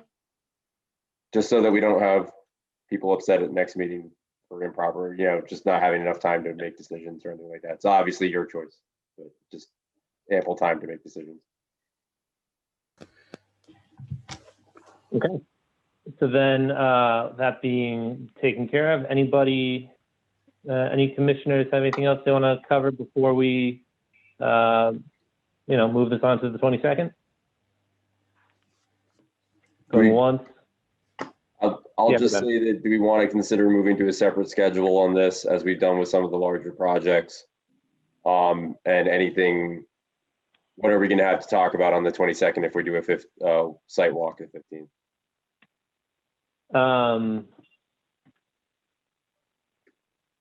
The next meeting Yeah. is scheduled for July 13th.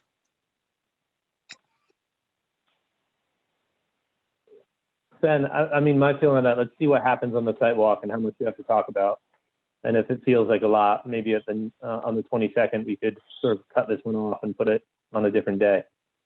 And, have a dedicated meeting for it. But I don't know. Let's see. My impression is let's wait and see a meeting. Nobody else cares? I'm good with it.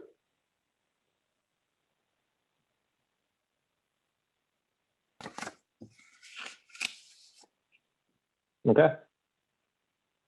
So then, other topics, going once, going twice. All right. Somebody make a motion to do this again, do a site visit on the 15th and do this again on the 22nd. So moved. Second. All right. Roll call. Benjamin, Yep. Bill, Yes. Daniel, Yes. Peter. Yes. All right. I'm also voting yes. Okay. So, yeah, we'll do this again, and I presume we're going to have some more things to talk about because it sounds like Dan's got some paperwork for us. So that'll be fun. All right. Thank you, everybody. We'll move on to the next item. We have Maura James, 58 Old Rowley Road, DEP number 050-1230. A minor revision to the order of condition to install 2 large water tanks under the existing building to supply the home with potable water. All right, who's here for Miss James? Or Hi. is Miss James here? Ms. James is also here, but this is Tom Hughes with Hughes Environmental Consulting. Hey, Tom. And to clarify, it's under a proposed house. You guys, and some of you have been on the commission long enough to remember this project. It's a house on Old Rowley Road, and the neighbor was very concerned about his well water, and so it was approved, but it had to be constructed on piles so that there wasn't a foundation that would in any way interfere with the flow of the neighbor's shallow well. So if it's okay with you, I'd like to just quickly share my screen. Hold on, Tom. Yep. Okay, you're co-hosted. All right, here we go.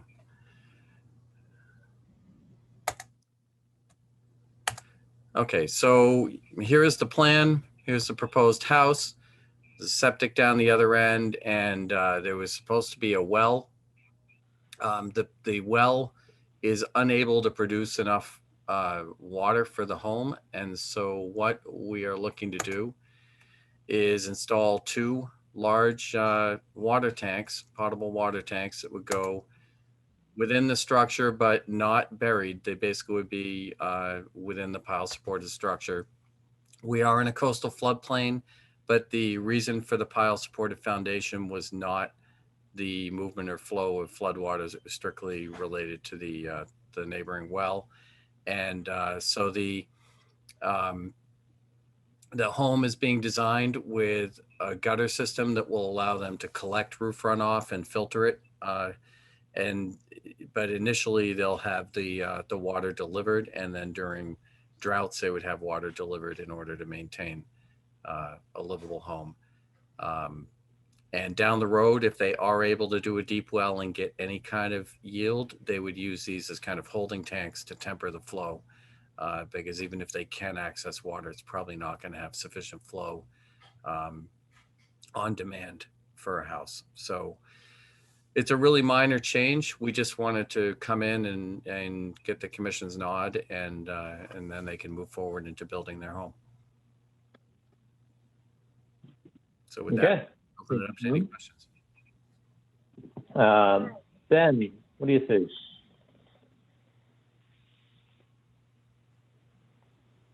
I don't know. I'm gonna abstain or not abstaining. I'm just gonna pass for the moment. Okay. Bill Lord? It seems like the only solution, that road has lousy water. So I don't have any further questions. Okay. Daniel? I'm just curious how the tanks are supported. They're likely pretty heavy. Yeah, I think they're at grade on ground, and I think you know, maybe they'll be. I'm not sure if they require any concrete underneath. Maura, are you aware whether or not Bob was going to put any kind of concrete pad? No, we're obviously hoping to avoid that based on the kind of restrictions. But there is going to need to be some sort of base that it is on. The house itself obviously will be on pilings, and we just are getting evaluations as well if the base itself that they sit on needs any sort of piling. Yeah, I would think probably a gravel pad may be sufficient, but if it requires any more structure, we would come back to the commission and notify you guys. And what's the flood zone and elevation we're at here? You would ask, let's see. I think it may be AE 13. I don't know if you remember, this is the area, this is on the outer side of Old Rowley, so it directly connects to the Parker. And there has been some discussion about the interior of Old Rowley being like a limited floodplain up to, sorry, trying to get rid of that blue line. The inside of Old Rowley is somewhat confined until you get above about elevation 8. And then it opens up into the land subject to coastal storm flowage. And I'm looking on the plan. I did not permit the original house, so I'm looking for that floodplain. But out of memory, I want to say it was 13, part of the AE 13 zone. Yeah, I just wonder if that's of any significance in terms of dropping these tanks someplace where there's going to be a lot of force placed upon them. Well, first of all, they'll be full of water, so they won't be, they won't be overly buoyant because they'll be full of water. It's an AE, and in this area, the water is likely not to be flowing very much. It's more going to kind of smear in and smear out. So I don't really see them as being a major risk, but it really is, our only two choices are to do something buried or do something on the surface. And if we do something buried, then we run into the same concerns the neighbor had about putting in a foundation. So Excuse me, hold on. Let me interrupt here for a second before I forget. Is smear a technical term for tidal flow? What was that? Is smear a technical term for tidal flow?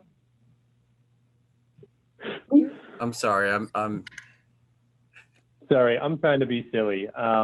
I've just never heard anybody use that word to discuss water when it smears in and out. And oh yeah, no, it is actually it's a way you describe. So in some areas water flows in and out, and in other areas it smears in and out or smears in and out. Yeah, it just kind of smears. Yeah, no, bagel. Yeah, no. Yeah. So it basically comes in and it leaves, but it doesn't really have a velocity to it. As the water. Is it when the salmon run? Is it related to salmon run by any chance? All right. So in any event, it's not really, this is not an area, it's not within a floodway. It's not an area that is going to be subject to really fast moving water. And so I don't, the homes are far enough apart that it's certainly not going to deflect floodwaters into any other area. So I don't think it's a floodplain concern. This is really a matter of, these folks bought the property looking to build the house. It was permitted. And then when they, tried to access potable water, it just wasn't there. And the only choices are to try to, hit or miss, dig a deep well and hope that you can get something. And it's just, it's an expensive process to possibly come up with nothing. So this seems like the best alternative. Okay. My apologies to Dan for interrupting. I just couldn't let that one go. All right. So Mary, you back on the line? I am here. And then Dan, I presume you're good? Yeah. I have two questions. One is, when was the original order of conditions issued? This plan's dated 2014. Right. It was extended. Okay. The permit is still valid. It was extended Okay. a couple of years ago. And the second question is, does this require Board of Health approval? I mean, usually they have to approve potable water for a dwelling, and I don't know whether this actually qualifies or whether you need to be in touch with them about that. We can get in touch with them to see if that's an issue. I know there are other homes apparently that have holding tanks.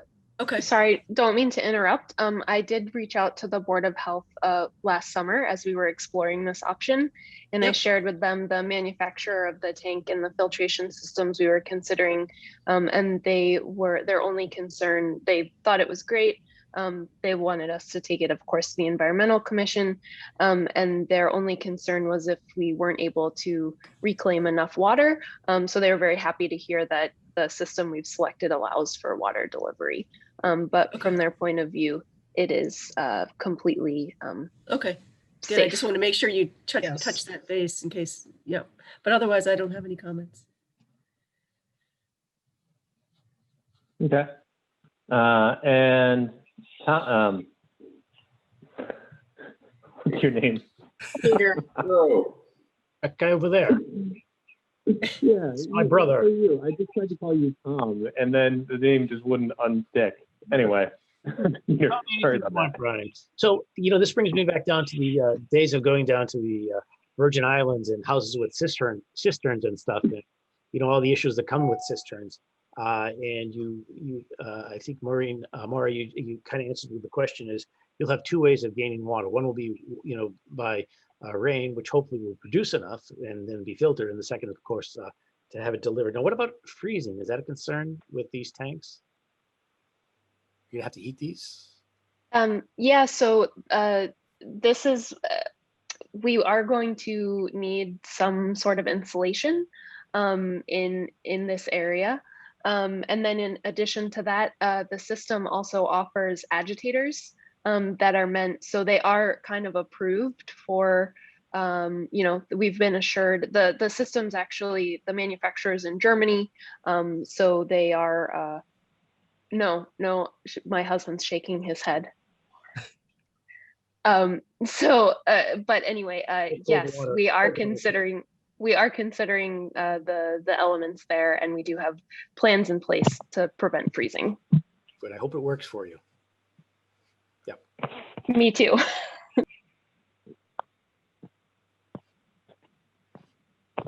That's all I got. Well then, I think, the only question I have, assuming Peter, you're all set with that. Yes, Tom.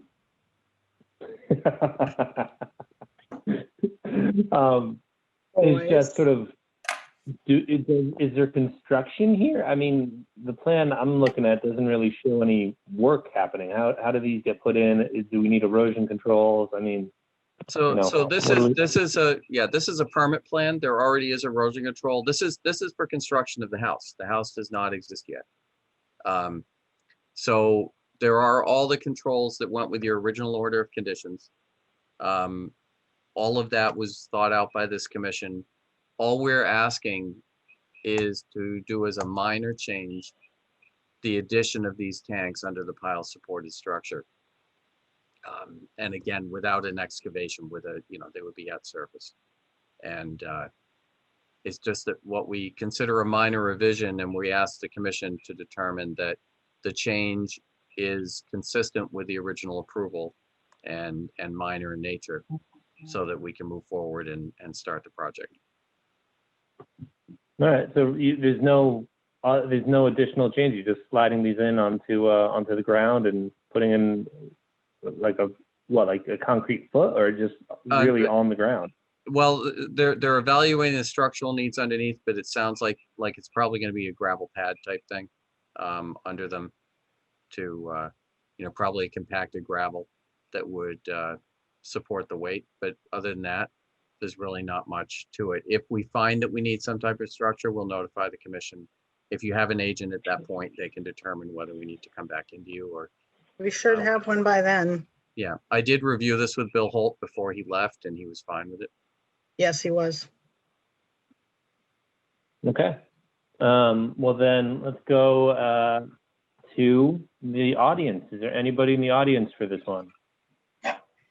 Can we unscreen Jessica McHale? It's Casey. It's her husband. Oh, Casey. Hi. Hello. I think this is a great solution to their problem. I am the abutting neighbor with a well on their property. And it's a fantastic solution for them.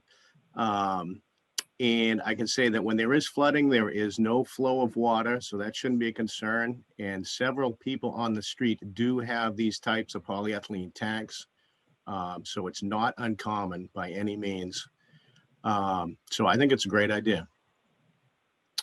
The only concern that I would have thought of is in case of flooding, because of the septic holding tanks, I'm afraid of any effluent coming out during the flooding. Is there something like a riser that could be put on the clean out caps to help prevent this?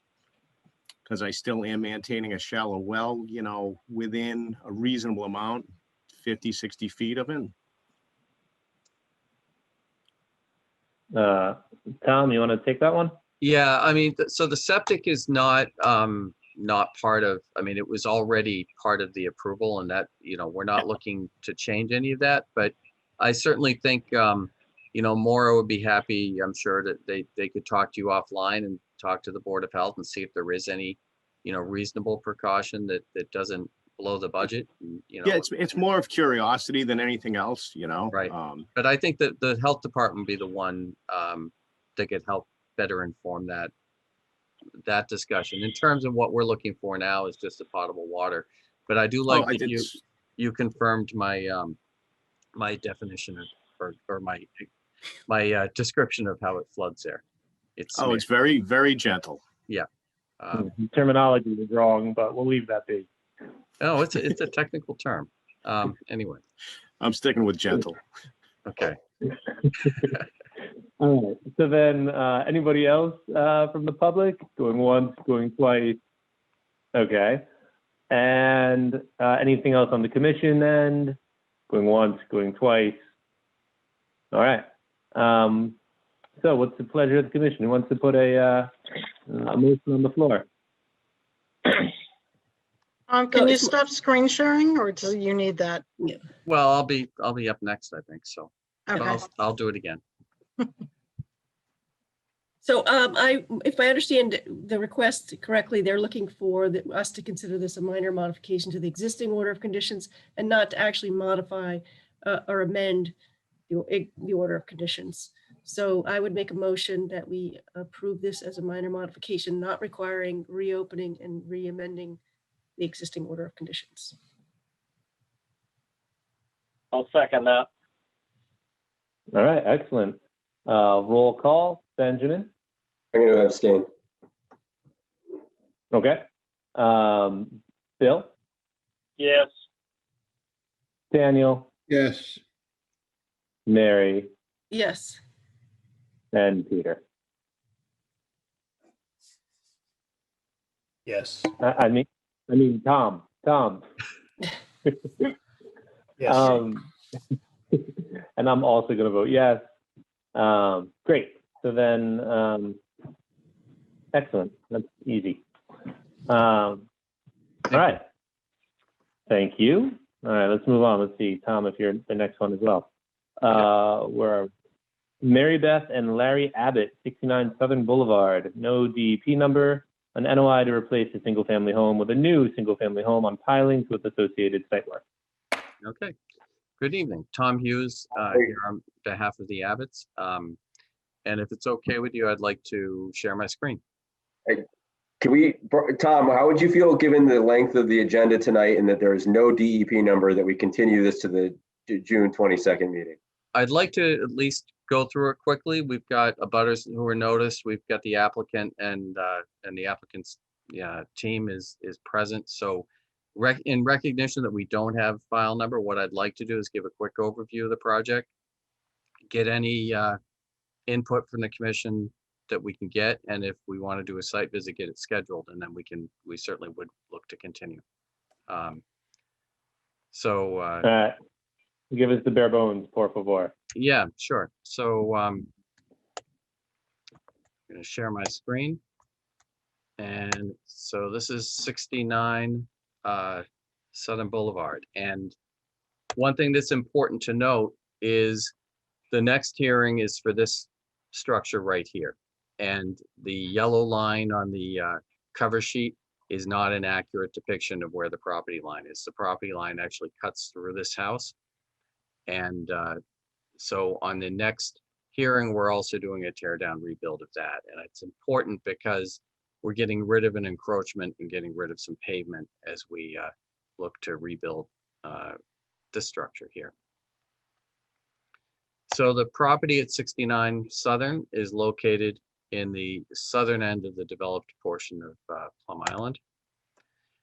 So it has a little bit of V-zone that comes down in the back corner of the property. However, the bulk of the property is out of the floodplain in the mapped X zone.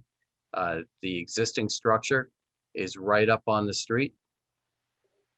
And then it has a large paved driveway that extends over and meets up with the adjacent property at 71. Again, here's the flood map. You can see that velocity zone is also the limit of moderate wave action. All right, so this portion of this structure is an encroachment. I'll show you on the site plans in a second, as is, the pavement. So what our proposal to do is to remove the pavement, remove the encroaching portion of the structure, which is right here, remove this structure, which crosses over into the road right away, and build a zoning compliant structure within the setbacks in the back with parking in front. We provided a cross section and also these architectural renderings. This home is going to be fairly low down. The owners didn't want to have two really high structures, so this one is proposed to be, it's got its 2 feet clear, elevated on pilings, but it does not have parking under. It's also in the X zone, so it's not within the floodplain. Tom, when you say this one, do you mean 69 or 71? I'm talking about 69. Thank you. I mean, the hearing's about 69, so. You digressed into talking about 71, so. Right. So at 71, you'll see when we get into that hearing that structure is proposed to be elevated higher. So in any event, we're centering the house on the lot. We're removing pavement. We do provide in the NOI an area summary table that documents an increase in vegetation as a result of all our efforts on this lot, and reduction in things like concrete pads, brick walks as a horseshoe pit, concrete and pavement, walkways, etc. And we basically get down to a better vegetated dune with an elevated and resilient structure. So that's the project in a nutshell. We don't have a DEP file number, so what I'd like to do is get any input from the commission, see if any abutters have any comments, and then move to continue this one on, and we can go on to the next hearing. All right, let's go around the horn. Benjamin. Nothing. Okay. Bill. Nothing. Daniel. Tom, is it just 2 feet clearance underneath, or is it slightly more? I thought it was believe, 2 feet. yeah, I think it's 2 feet clear, but Adam True, who's the builder, is on. And Adam, is it just 2 feet, or do we have any additional freeboard? It looks like we're gonna be at 2'2", Tom. 2'2". So we have a couple inches. Yep. I generally do recommend we go at least a little bit over 2. But it's pretty low to the ground. That's the, if the sand fills in there, you may have, issues later on before you get your certificate of compliance. Yeah, well, we can document that right after construction and come in with a partial on the building itself to prove that we've got the clearance. And if it fills in after that, then that's not as much of an issue. All I got.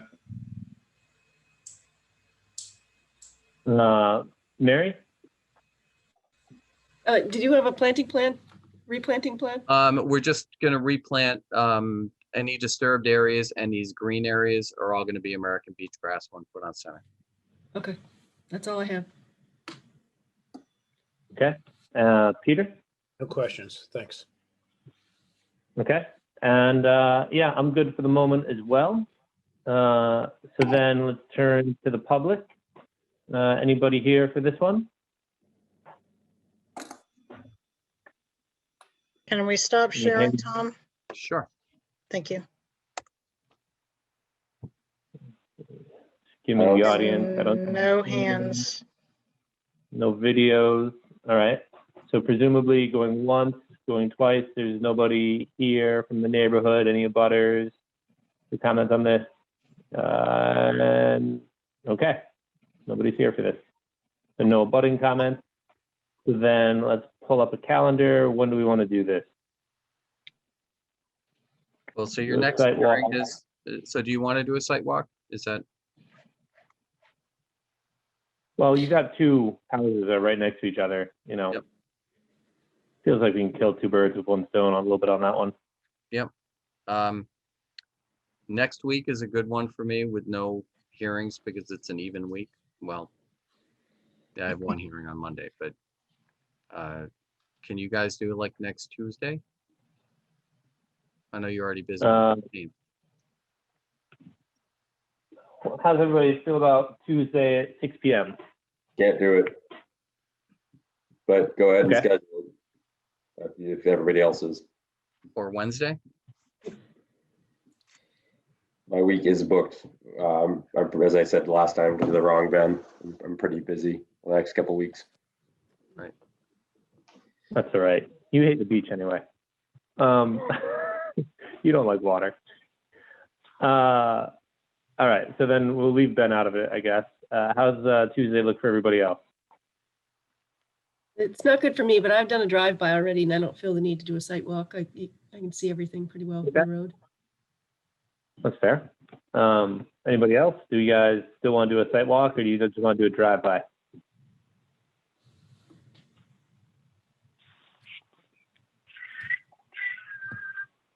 I suggest drive-bys. I'm hearing crickets. I'm presuming that means everyone wants to do a drive-by. Drive-by. Okay. Beautiful. All right, so then let's have a motion to continue to the 22nd. I move to continue the hearing to the June 22nd at 7 p.m. Second. Second. Thank you. Roll call. Benjamin, Yes, sir. Bill, Yes, sir. Daniel, Yes, Mary, Yes. Peter. I'd be in favor of that. I just have a question. Go for it. How is our 22nd agenda looking? Because we've already got a couple things that are piling into that. Well, I don't think it's going to be any smaller than this one. not much. So it kind of goes to what we started our meeting off with. Hmm. So then if that's the case, you know, I don't have a problem sprinkling things out if you need to sprinkle things out. I feel like I just tried that and nobody wanted to do it. Pete, I appreciate the suggestion, but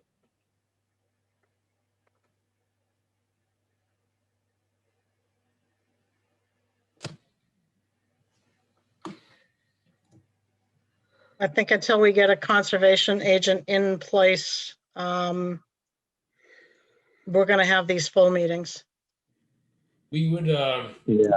appreciate no sprinkling, but I do also understand your side, so. We are Yeah. requesting to the 22nd unless you wanted to set up an interim meeting and try to get rid of some stuff, in which case we'd ask till then. Yeah, let's keep, I think let's keep this way for now, and maybe when we get an agent My in. vote is we yes, can- then thank you. I vote yes. Yeah.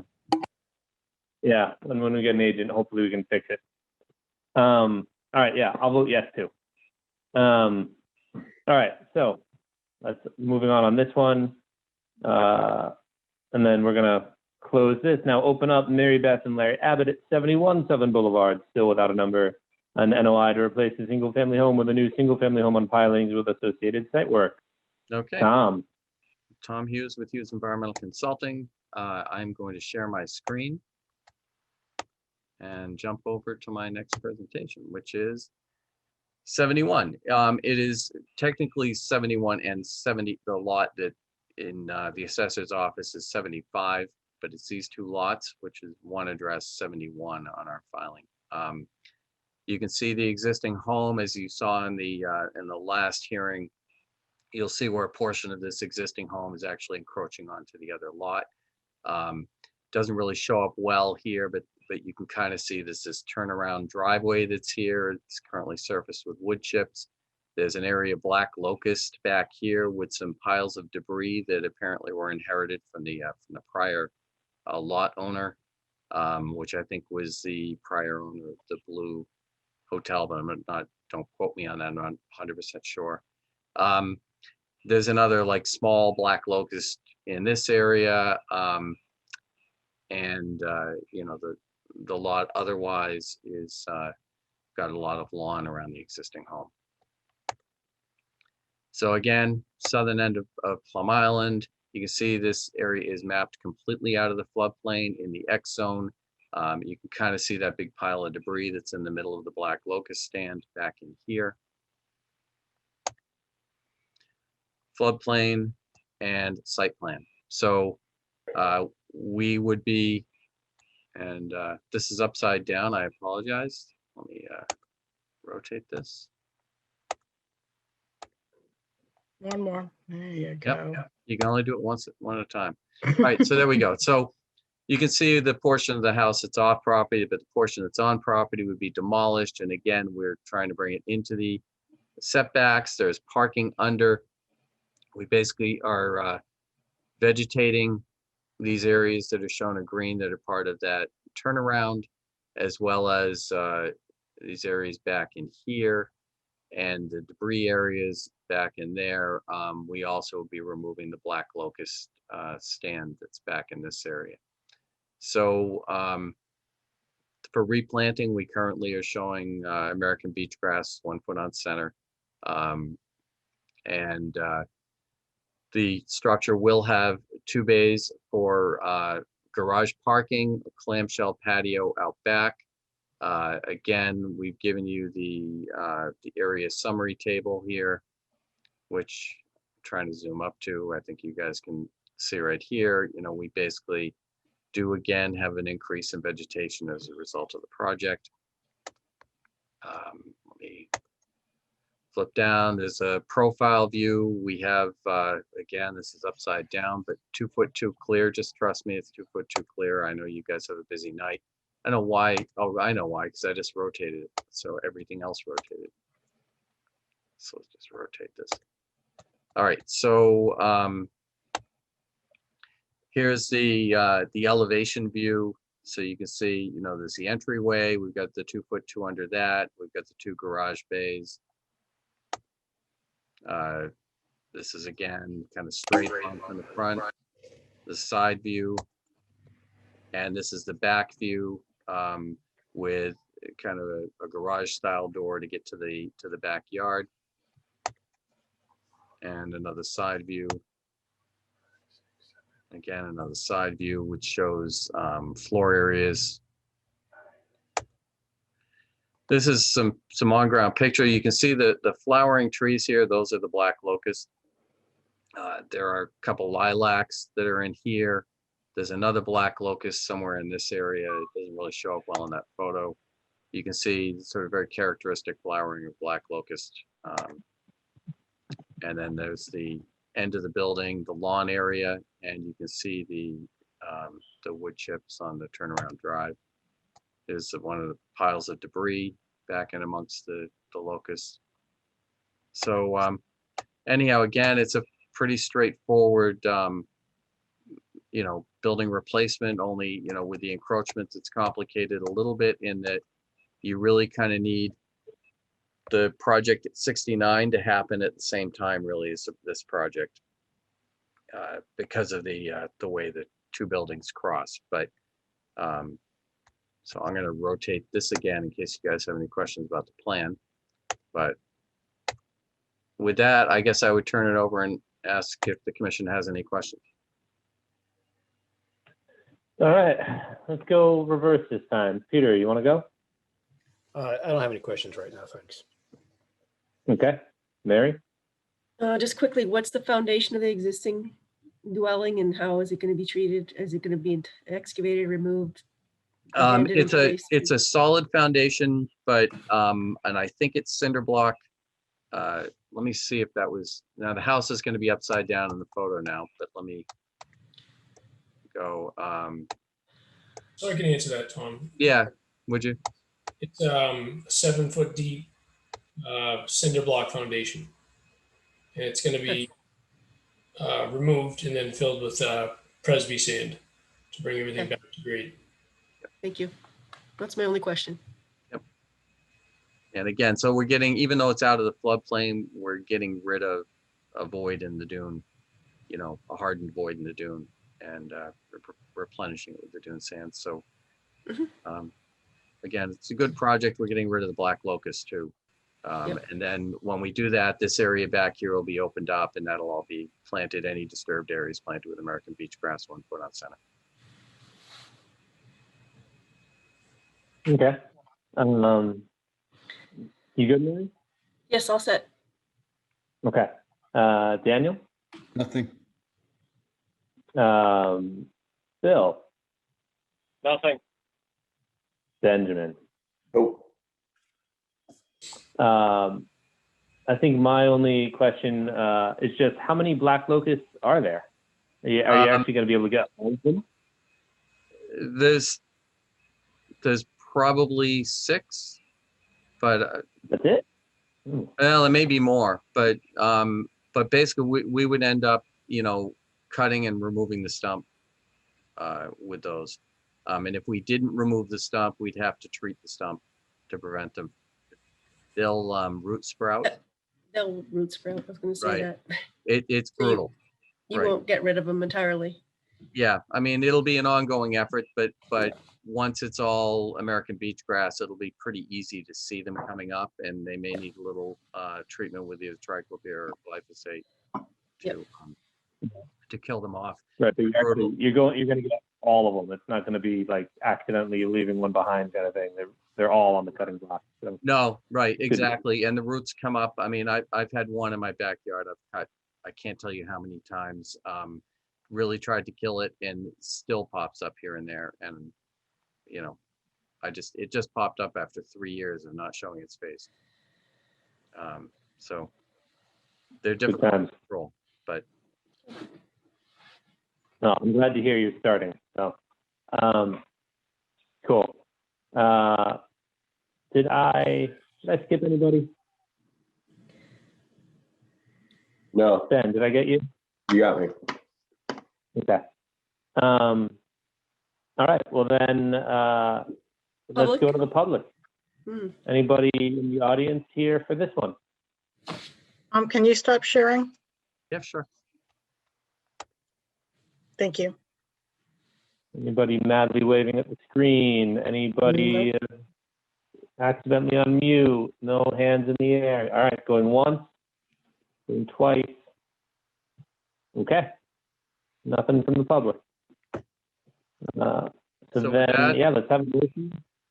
I would ask for a continuance to the June 22nd meeting.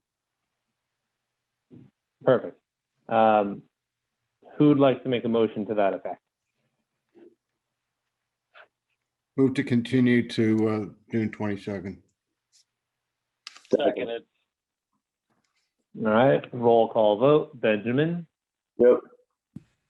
Bill, Yes. Dan, Yes. Mary, Yes. Peter. Yes. And I'm also going to vote yes. All right. Thank you very great. much. Thanks for your Thank time you. tonight. So moving on to David Daly at 22 16th Street, no DEP number, an NOI to construct a new single-family home on pilings with associated site work. Good evening.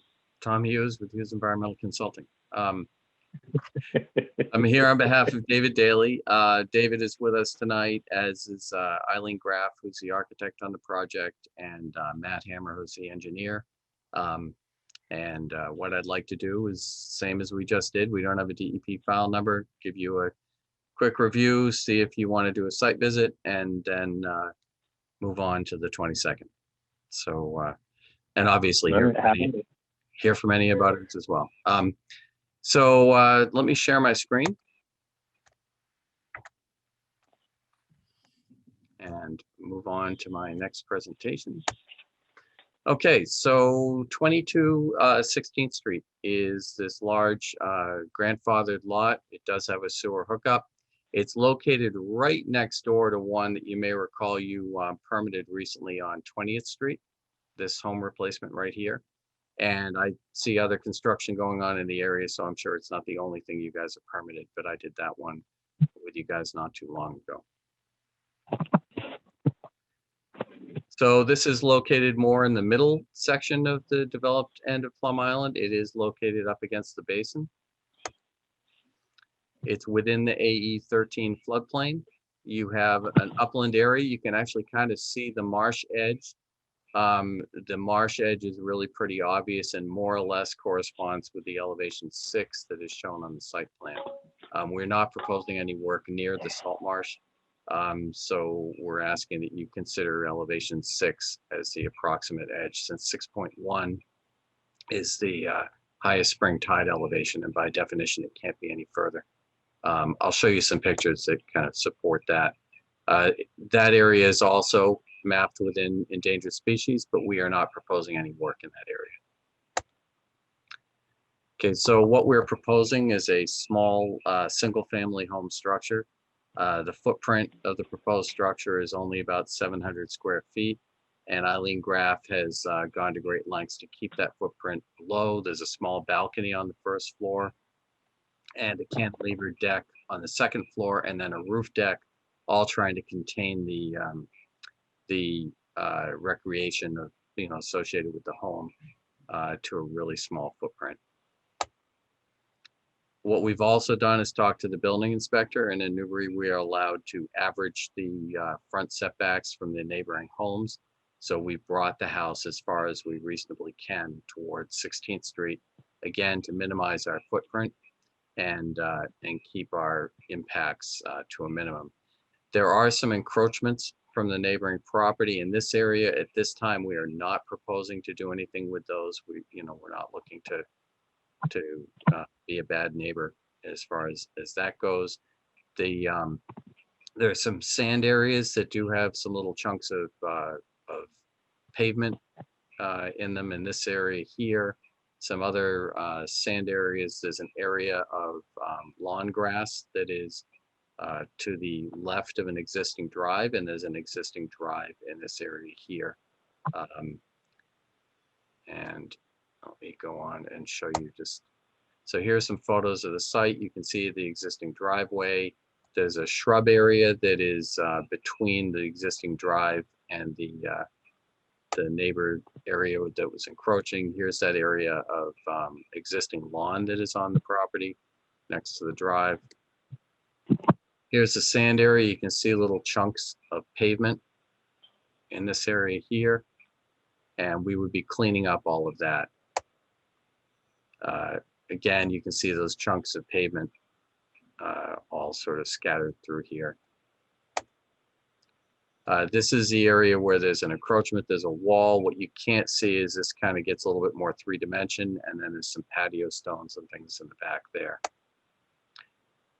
You can see there's a real steep drop here. That's basically where the salt marsh starts to begin. There is a little bit of a beach before you get to it, and then there's a little bit of unvegetated, but I would still call this salt marsh. It's certainly got the organic soils. I think the rack line just builds up and prevents the vegetation from really taking, but you do have some nice vegetated marsh in that general area. I don't have a great picture showing that. I suppose this gets you that marsh shelf out here. So with that, you know, this is a lot that has a sewer hookup. It's a grandfathered lot, and we're proposing a really small footprint for a Plum Island house, and trying to keep it as close to the street as we can for a number of reasons. One is to minimize our footprint. The other is to try to, you know, not stick out and block everybody by being out closer to the basin. We are also in the riverfront area. Riverfront is drawn off elevation 4.1, which is mean high water here. And under the Rivers Protection Act, this is a grandfathered lot, which allows up to a 5,000 square foot alteration for a home, a driveway, and a septic. We don't need a septic, and we don't need 5,000 square feet in order to construct the home. We've kept our impacts much smaller than that. So with that, I would open it up to the commission for any questions or comments. Okay, thanks, Tom. Let's, Ben, let's start with you. Nope. No, we're not starting with you, or no, you've got nothing to say? I have nothing to say. All right. Bill? I got nothing. Okay, Ben. Not Ben, Dan. No questions. Mary? Just quickly there, this lot has a lot more vegetation, natural vegetation than the other two we just looked at. And I would just request that you stake out the building corners before the next meeting so that we can take a look at where it actually is going to be, preferably maybe with a photo of the building corners as well from the street. Yep, I can let Kathy know when the stakes are in, and that way. That'd be great. Yeah, absolutely. And The other thing we will add to the plan is we'll add a limited work fence that will keep things pretty tight, and any of the work that's done out here can all be done by hand. Great, thank you. Yeah. Okay, Peter? No questions, thanks. I don't think I have any questions. I'm curious to see what DB has to say in the end, but, you know, we'll get there when we get there. So based on Mary's comment, it sounds like we're going to do a drive-by site inspection. Is that correct? Nobody wants a site visit. We all just want to do a drive-by? Yeah, you can see it very well from the street, so. Okay. Great. So yeah, Tom, if you let Kathy know when the stakes are in, we can sort that out. Yep. Okay. So then let's turn out to the public. Tom, if you turn off your screen, we'll see if anybody's waving frantically at us. but I don't see any hands up on the sidebar. There are none. And nobody waving madly. All right, going once, going twice. Oh, there we go. MZ, you have the floor. Can you hear me? Yeah. Okay, I just wanted to say that Oh, Dave hold is on a a second. neighbor. Who are Who is you? this? This is Mickey Zaytuni from 1820th Street. Excellent. Thank you. I just want to say that Dave is a neighbor. He's a quality builder and he hires great people. He went out and actually talked to the neighbors one by one. And I feel like someone that can actually look at everyone in the face and say, you know, hey, this is what I'm doing, you know, is a stand-up person. So I feel like all the abutters should be like super happy that he's building what he's building and going to be a neighbor even closer. I just Okay. wanted to give a Thank you. thumbs up, you know. I feel like it says a lot when someone comes and starts talking to you rather than, you know, like sending everybody else to talk. So. Yeah, Right? yeah. Thank you. Don't you agree? I mean, it's very neighborly anyway. Wish I had one of those. All right. Well, thank you. Anybody else in the audience here to speak to this project? Going once, going twice. Okay. So Tom will let us know when we can do a drive-by, and then we just need to move this on to the next meeting. So who's going to make the motion? I make a motion to continue the meeting to the 22nd. Second. All right, roll call. Benjamin, I think he stepped out. yeah.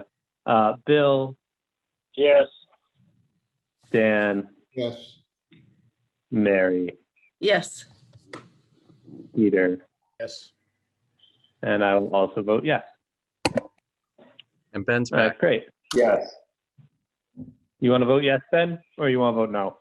Yes. Okay. Thank you very much. We'll get that staked out ASAP and look forward to closing us out next meeting. Great. And do you have any more events with us tonight, Tom? Or are you done yet? The only other one I've requested a continuance on, so,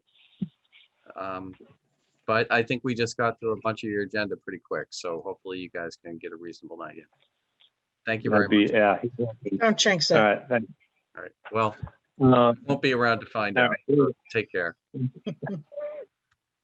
All right, Matt Bailey, 2 Low Street is the next item. We have DEP number 050-1354, an NOI to perform landscaping and grade changes within the 100-foot buffer zone of a BVW in an area currently maintained as a lawn, continued from May 11th. All right, is Mr. Bailey and our representative here? Good evening, Michael Seacamp Environmental Consulting. And I'm representing Matt Bailey and the owners of the property, Mr. Allen and Mr. Casey. And you may recall at the last meeting, we went over the hardscape aspects of the project, talked about the wetland. And then we subsequently had a site visit with Mary Rimmer to go over the wetland line and explain some of the characteristics of the project. We then subsequently came up with a planting plan that had more detail, and any of the areas that are between the hardscape and the wetland are going to be planted with native species only. And some of the other aspects of the project are we're removing some like autumn olive, or I think it's autumn olive or Russian olive. And there'll be some filling of a depression area that goes to the studio part of the dwelling. And that will be a flat patio area. So be happy to answer any questions that the commission might have. All right, thank you.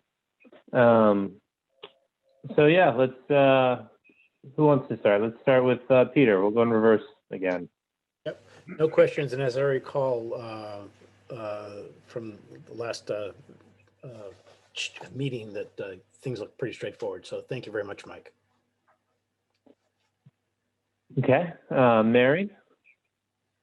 Yep, I would agree. The property owner's taking great care of the property. My only comment is that there's more wetland on the property that is not part of this filing. So we just want to make sure that we're not approving any boundary beyond what's shown for this limit of work here. Because this property extends out to the big open field and there's a lot of other wetlands, and that was not reviewed. It was only the portion of the wetland that's in proximity to the proposed work.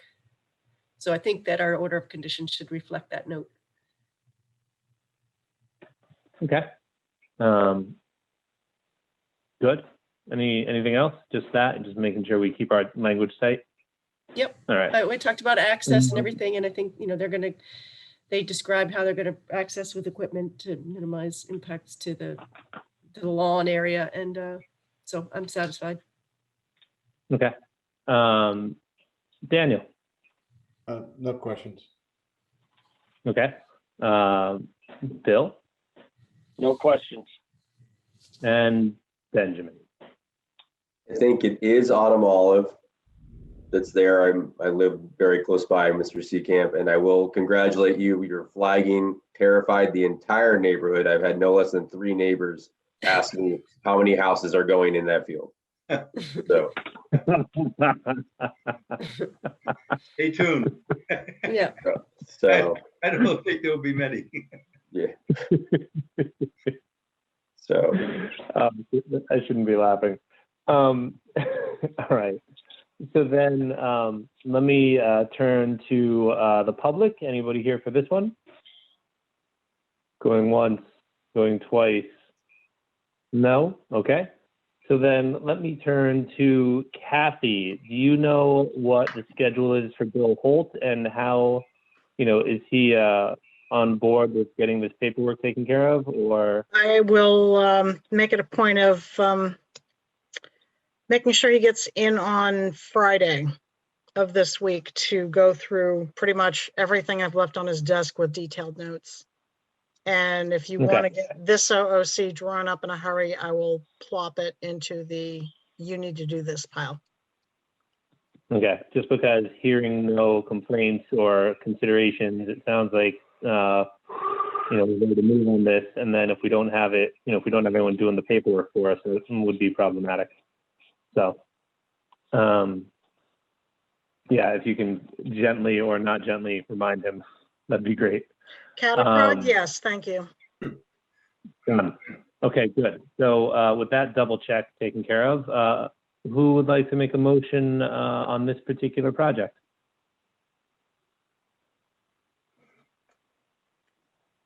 Make a motion to. There you go. Go ahead, Bill. Mary. I'm not sure what I'm doing. Do a motion to approve the NOI? Yeah. Yes. There's just motion to close the public hearing and issue a order of conditions. Okay. second. Okay, okay, good. I think, who first did that one? Technically. I think we should give that to Bill, just look ahead. Yeah. All right, very good. Roll call. Benjamin. Yep. Bill Lord. Yep. Daniel. Yes. Mary. Yes. And Peter. Yes. All right, I'm also voting yes. Great. Thank you. So apologies if we don't get you that paperwork on time, but as you just heard, we will try. Okay, great. Thanks a lot. I'll let you know when it's ready. All right. Thanks, Kathy. Mhm. Good night, everyone. Good night, Mike. Mr. Good Seacamp. night. All right, next on the list, I'm going to open all 3 Zencos, so bear with me for a moment. We have Zenco LLC, 15 Coleman Road. DEP 050-1348 is an NOI to construct an 8-lot open space residential development project that includes a 400-foot roadway, 6 new single-family homes and renovations of an existing single-family home with associated stormwater management, utility, access path, and limited grading work within the 100-foot buffer for the proposed roadway. Zenco LLC at 15 Coleman Road, DEP 050-1347, an NOI to construct a single-family home on Lot 4, which includes utility driveway grading within the 100-foot. And Zenco LLC at 15 Coleman Road, DEP 050-1346, an NOI to construct a single-family home on Lot 5, which includes utilities, driveways, limited grading within the 100-foot buffer. All right. Who's here today? I'm here. Tom. Yeah. Can you hear me? Yes, coming through. Just you, or Okay, you got some great. friends today, Tom? Okay. Thank you very much. Tom Zarico, 15 SD Street in Amesbury. I'm going to make this very quick. A couple of things that that we just modified at commission members' request. I think it was Ben who asked that the green ash be replaced with something else, more hardy. Red maples is what we proposed in there. I think Mary asked for us to move the Norway spruce that was shown on Lot 4 in the jurisdictional area out of the jurisdictional area in favor of something else, which we switched that for maple as well. We have had, I think, a sufficient degree of conclusion with planning now. No relevant changes that we made or expect to make. And unless there's some questions of some material element or something new, I'd just like to request a closure and issuance of orders on these three. Okay. Then let's go to the commission. I'm gonna start with Peter. Peter, does that sound like a fair summary to your ear? Yes, it did. Thank you very much, Tom. Okay. So then, Mary, anything else on your end? No, I'm all set. Thank you, Tom, for your attention to all of our comments. All right, and Daniel? Nothing from me. Okay, Bill? Thank you, Tom. I'm good with everything. Okay, and then Benjamin? Also good. Thanks. Also, Tom, really appreciate it and enjoyed going over the project with you. All right. Well, Tom, it looks like you made 6 new friends. I want to thank you all in return too. I appreciate the respectful treatment and the consideration you've given. Thank you. All right. Well, then, anybody from the public by any chance? Nope. Going once and twice. I think I recognize every name on that list. So, yeah, who wants to make a motion to that effect?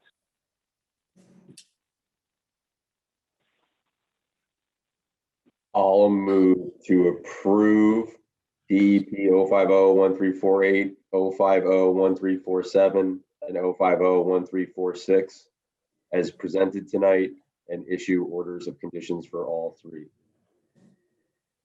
Second. All right. Thank you. Roll call. Benjamin? Yes. Daniel? Bill? Yeah. He's got thumbs up to see it. Daniel? Yes. Mary? Yes. And Peter? Yes. All right, and I'm also going to vote in the affirmative. So Tom, as you may have just heard, we are short an agent. We theoretically are going to get one soon.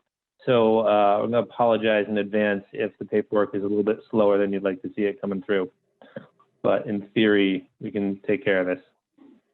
I understand. I appreciate it. Anything that you can do, or if there's anything that I can do to facilitate, obviously I will. So thank you all again. I just need a cattle prod. Thank you. I have one. I have an extra. Okay. Can you keep us posted and during construction for your work in the buffer zone as well? I don't know. We didn't discuss any special conditions, but it would be nice to have, some regular bi-weekly or monthly reporting on the work activities that are occurring in the buffer zone. Yes, certainly, Mary. I'm very used to regular reporting. I think our work is not that intense there. But if a Right. monthly report is fine, then I can systematize that very easily. Thanks. Okay. Yeah, and Mary and Tom both, just usually we'd be doing some kind of pre-construction meeting as one of the items in the OOC, and I'm pretty sure that's been standardized more or less at this point. So, great. Yeah. Excellent. Thank you. Okay. Well then, great. Thank you, everybody. Thank you, Tom, for being patient and waiting to the end. But yeah, you are free to go. Okay. Thanks. Have a good night, everybody. Yeah, thanks. You too. So moving right along. We are moving great, guys. We are into Justin Leonard at 3 Southern Boulevard with no DEP number, a continued NOI to restore an existing small parking area. This one, I don't see Mr. Leonard on the side, and I'm presuming this is one of those things that is a dropped ball from our agent situation. Hold on. I have an email, text from Bill earlier. If they have any changes to the plan, they need to let Bill know. I have heard nothing. So that was it.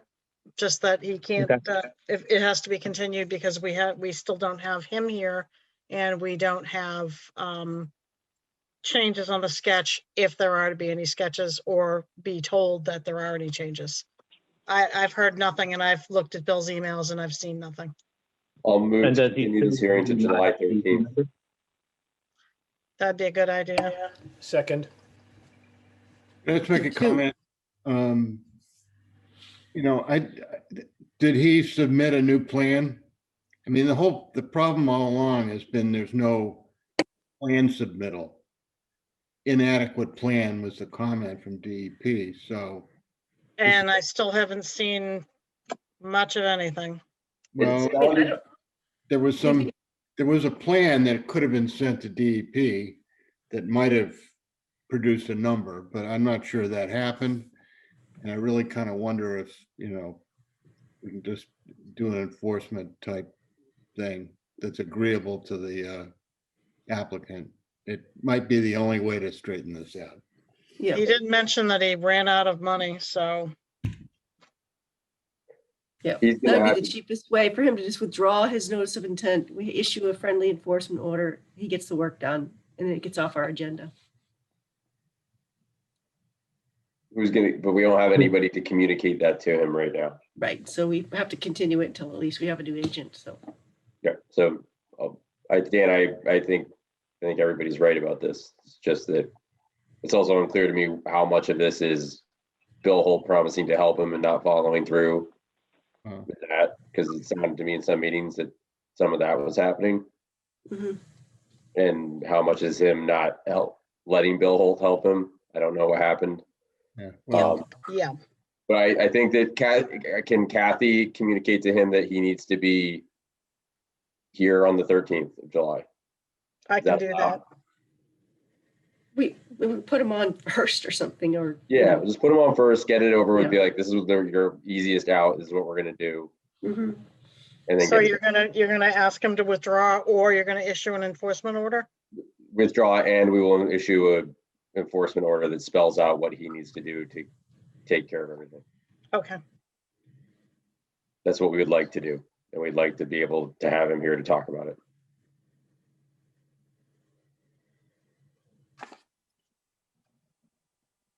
Okay, so on July 16th, 13th rather? I believe it's the 13th.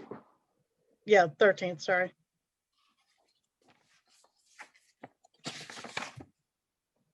Okay, I can do that. Thanks, Kathy. Great. So then move this to the 13th? 13th, 7 p.m. Brilliant. Is that a motion? Yeah, I believe Pete seconded.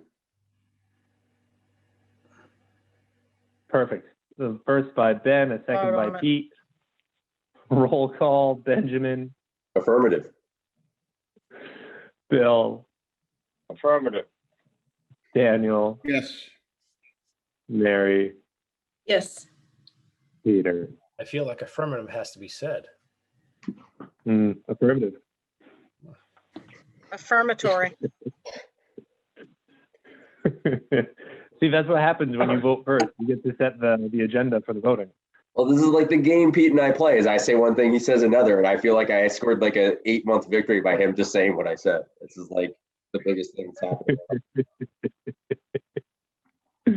Moving on. Oh, all right, moving on. Nathan Gray at 21 Cottage Road, no DEP number, a continued NOI to remove a woodshed, fabric covered steel frame structure, and located within the wetland resource, and blah, blah, blah, blah, blah. That was unprofessional. I don't see him here. Who's the 603? Is that like? That's That's Bill. New Lord, is that- Hampshire.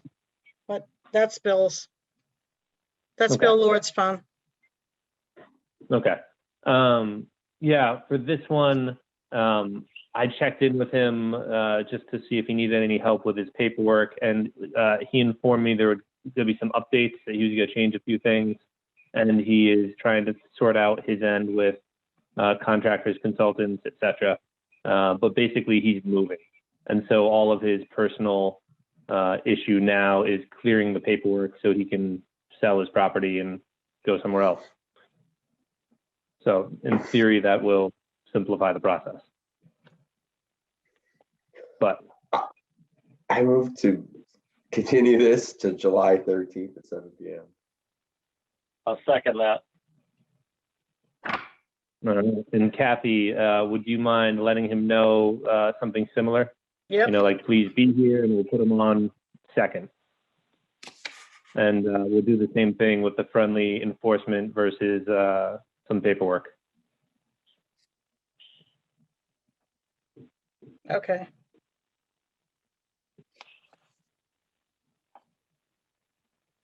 The other detail actually that is relevant for that discussion is his problem currently has a lot more to do with the septic than with us.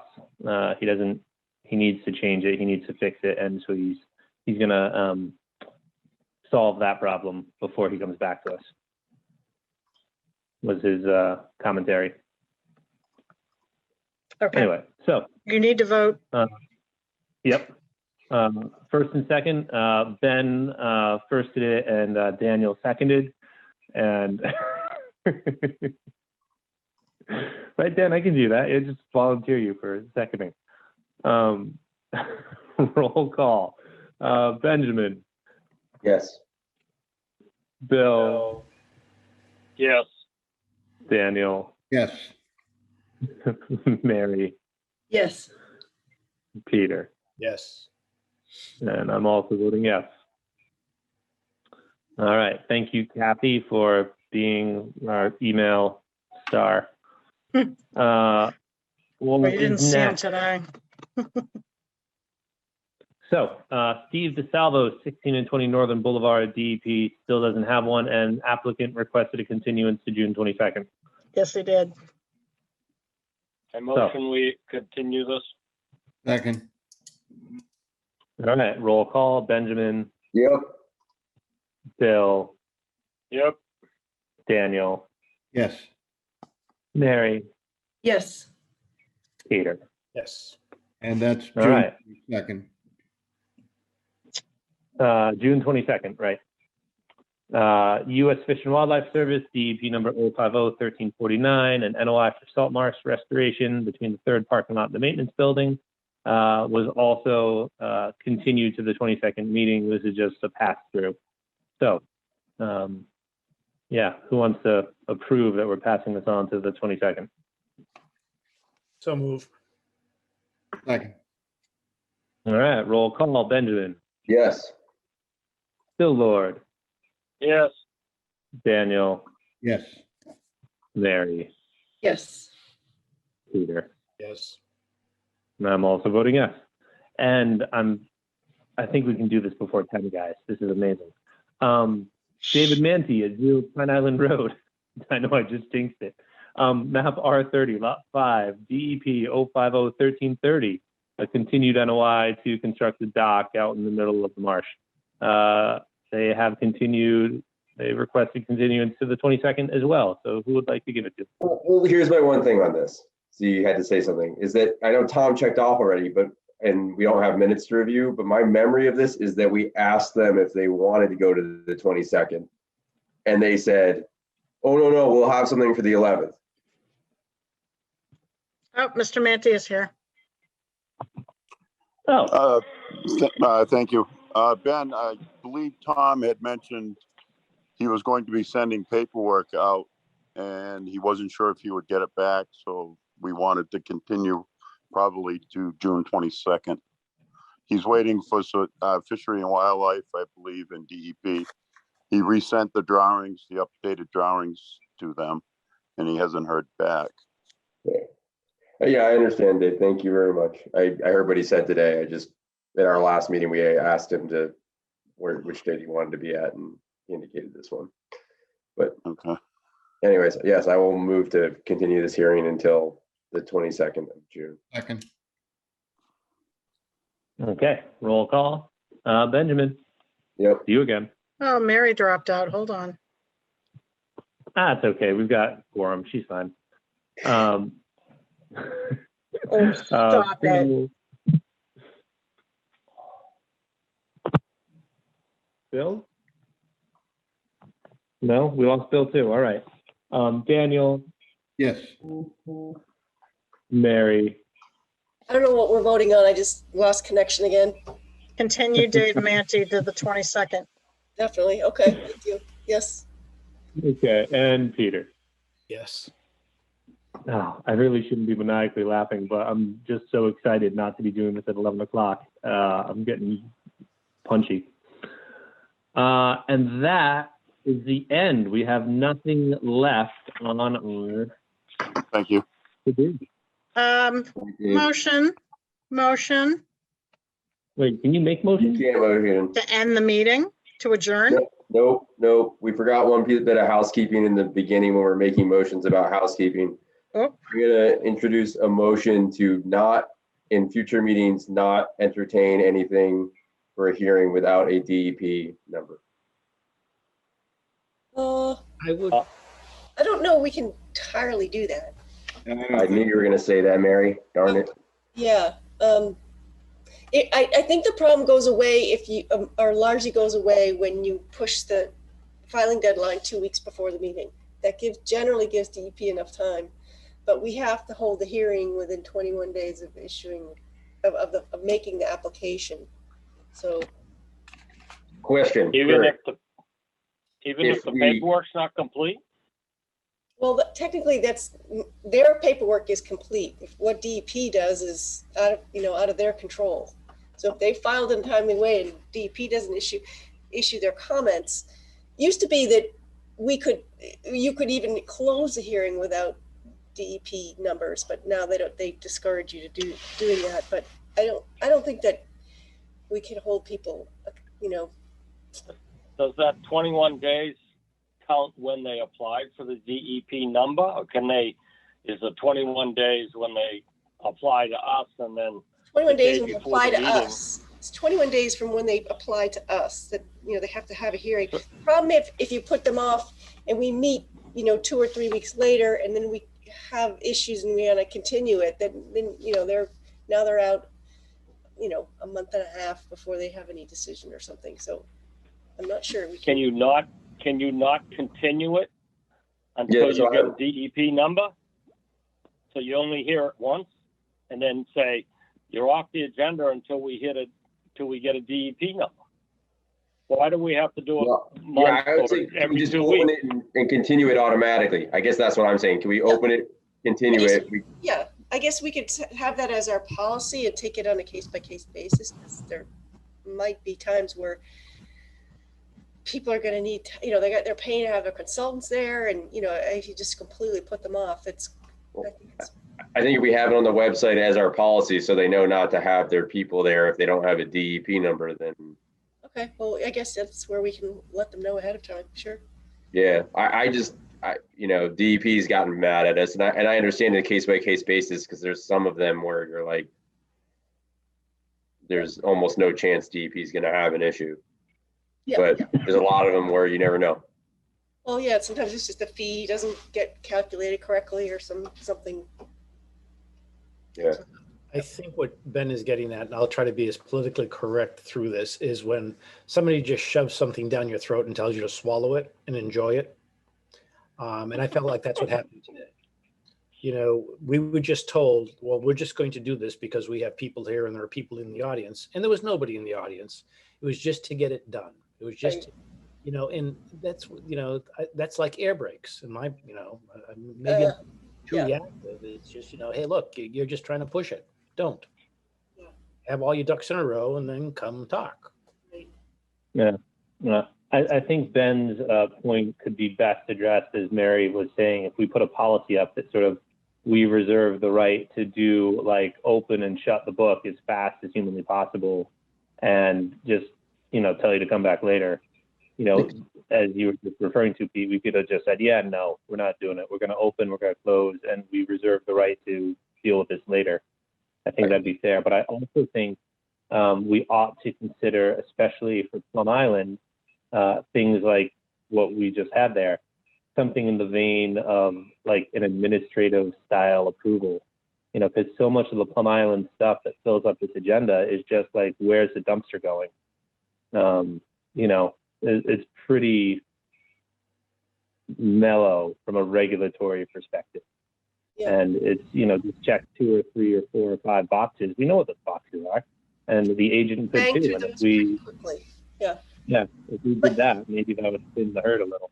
Right. I just am concerned because when you file a notice of intent, you have to also publish a legal notice that tells you when the hearing is, tells everybody when the hearing is.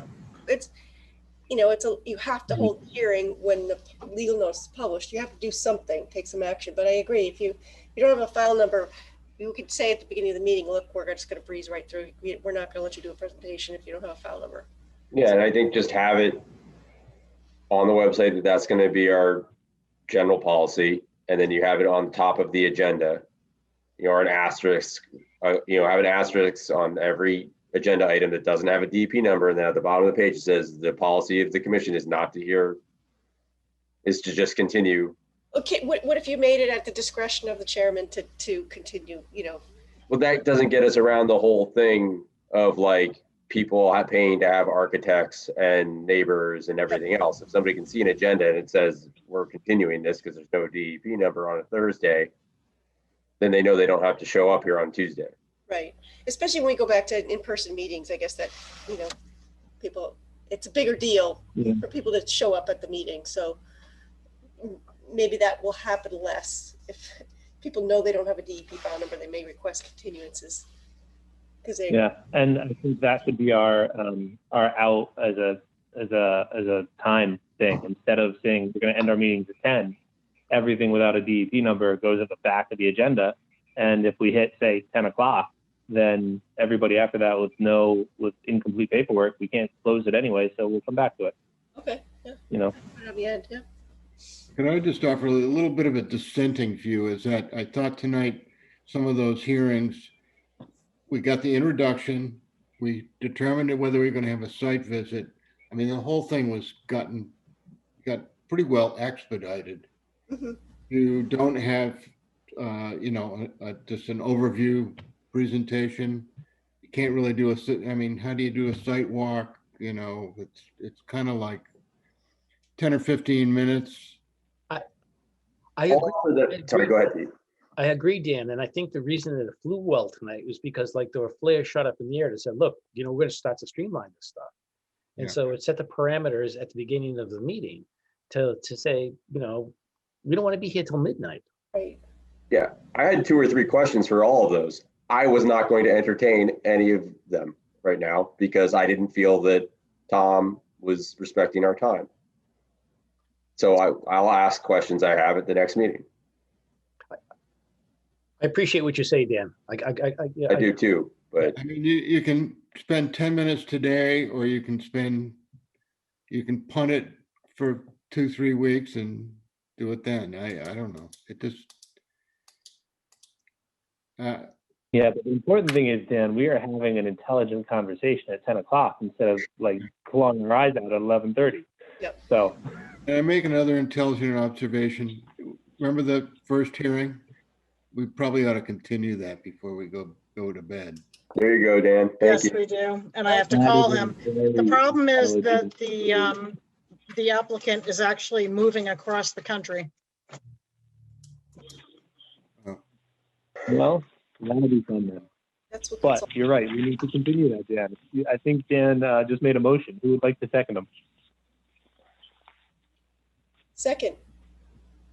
Excellent. We even know what we're talking about. What address was that? That would be So we motion have to continue. Continue the meeting that we tabled. Here, Yeah, 120 for Main Street, DP. 120 Way, Main Street. Yeah.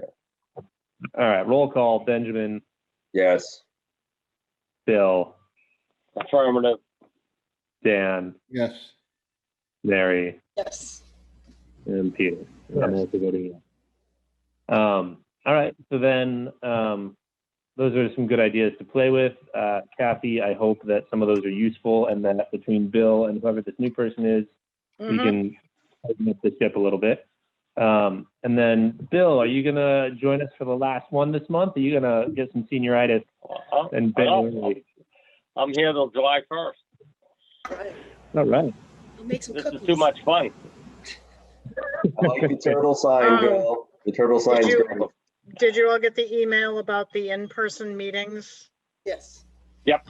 So our next meeting will actually be in person unless the legislature votes to extend the remote meetings until September. And until we hear that, we have nothing. So plan on being here on the 22nd. In the building. Yep. Yeah. In the building, yes. Dare I ask about the bylaw of whether we're going to do another hearing on that or what we're. We have time to talk about it. We're all intelligent. Let's go for it if you want to. Let's figure that out. Question for all of you. Should I keep that marked up copy on the website now that we have a clean copy? Make both available. Or have them pasted together so you have a clean, and then it's like scroll down, you'd be like, part 1, clean copy. Yeah, that's what the clean copy was. It was cleaned up so that people could actually read what all those comments were. I guess what I'm saying is merge the two documents so you have like in the same document they can click a link with. You the clean stuff. I'll double check, but I believe that's what Bill and I did. Okay. Then, yeah, sure. Can I? To Mary's point, though, my personal thought, my intention was just to wait for the new person and sort of drop this in their lap on day one. And don't take my fun away. I think that Brian, one of us should ask Tracy what the timeline is for getting something on the fall warrant, and that should inform our consideration of what we're doing. yes, I agree. And the other thing that I think, Kathy, we can put on you is just if you can like look at the room reservation systems you guys have and just grab us a bunch of options before, the planning board takes all the good rooms. That's going to be hard. I mean, Martha's smaller than I am, but she's pretty quick. But yeah, just to see like what we have for options in terms of night meetings now that we can't pick whenever we want to Zoom, we're going to have to respect everybody's calendar and to see what our choices might be, for hosting, open sessions to just bring people in and let them, tell us what they want to see or don't want to see. And, we can have those listening sessions and get them on the calendar. Okay. I will inquire. I will snag the best I can get, and I will let you know. Thank Cool. you. So are we going to adjourn at this point? Motion to adjourn. Second. Second. All right. Roll call. Benjamin, Yes. Mr. Lord, Affirmative. Daniel, You betcha. Mary, Yes. and Peter. Oh, okay. Okay. All right. And then also going to vote Steve. Thanks. All right. Good night, everybody. Good night, everyone. Well done. Good night. 10:08, the 2021 record. See ya. Good night.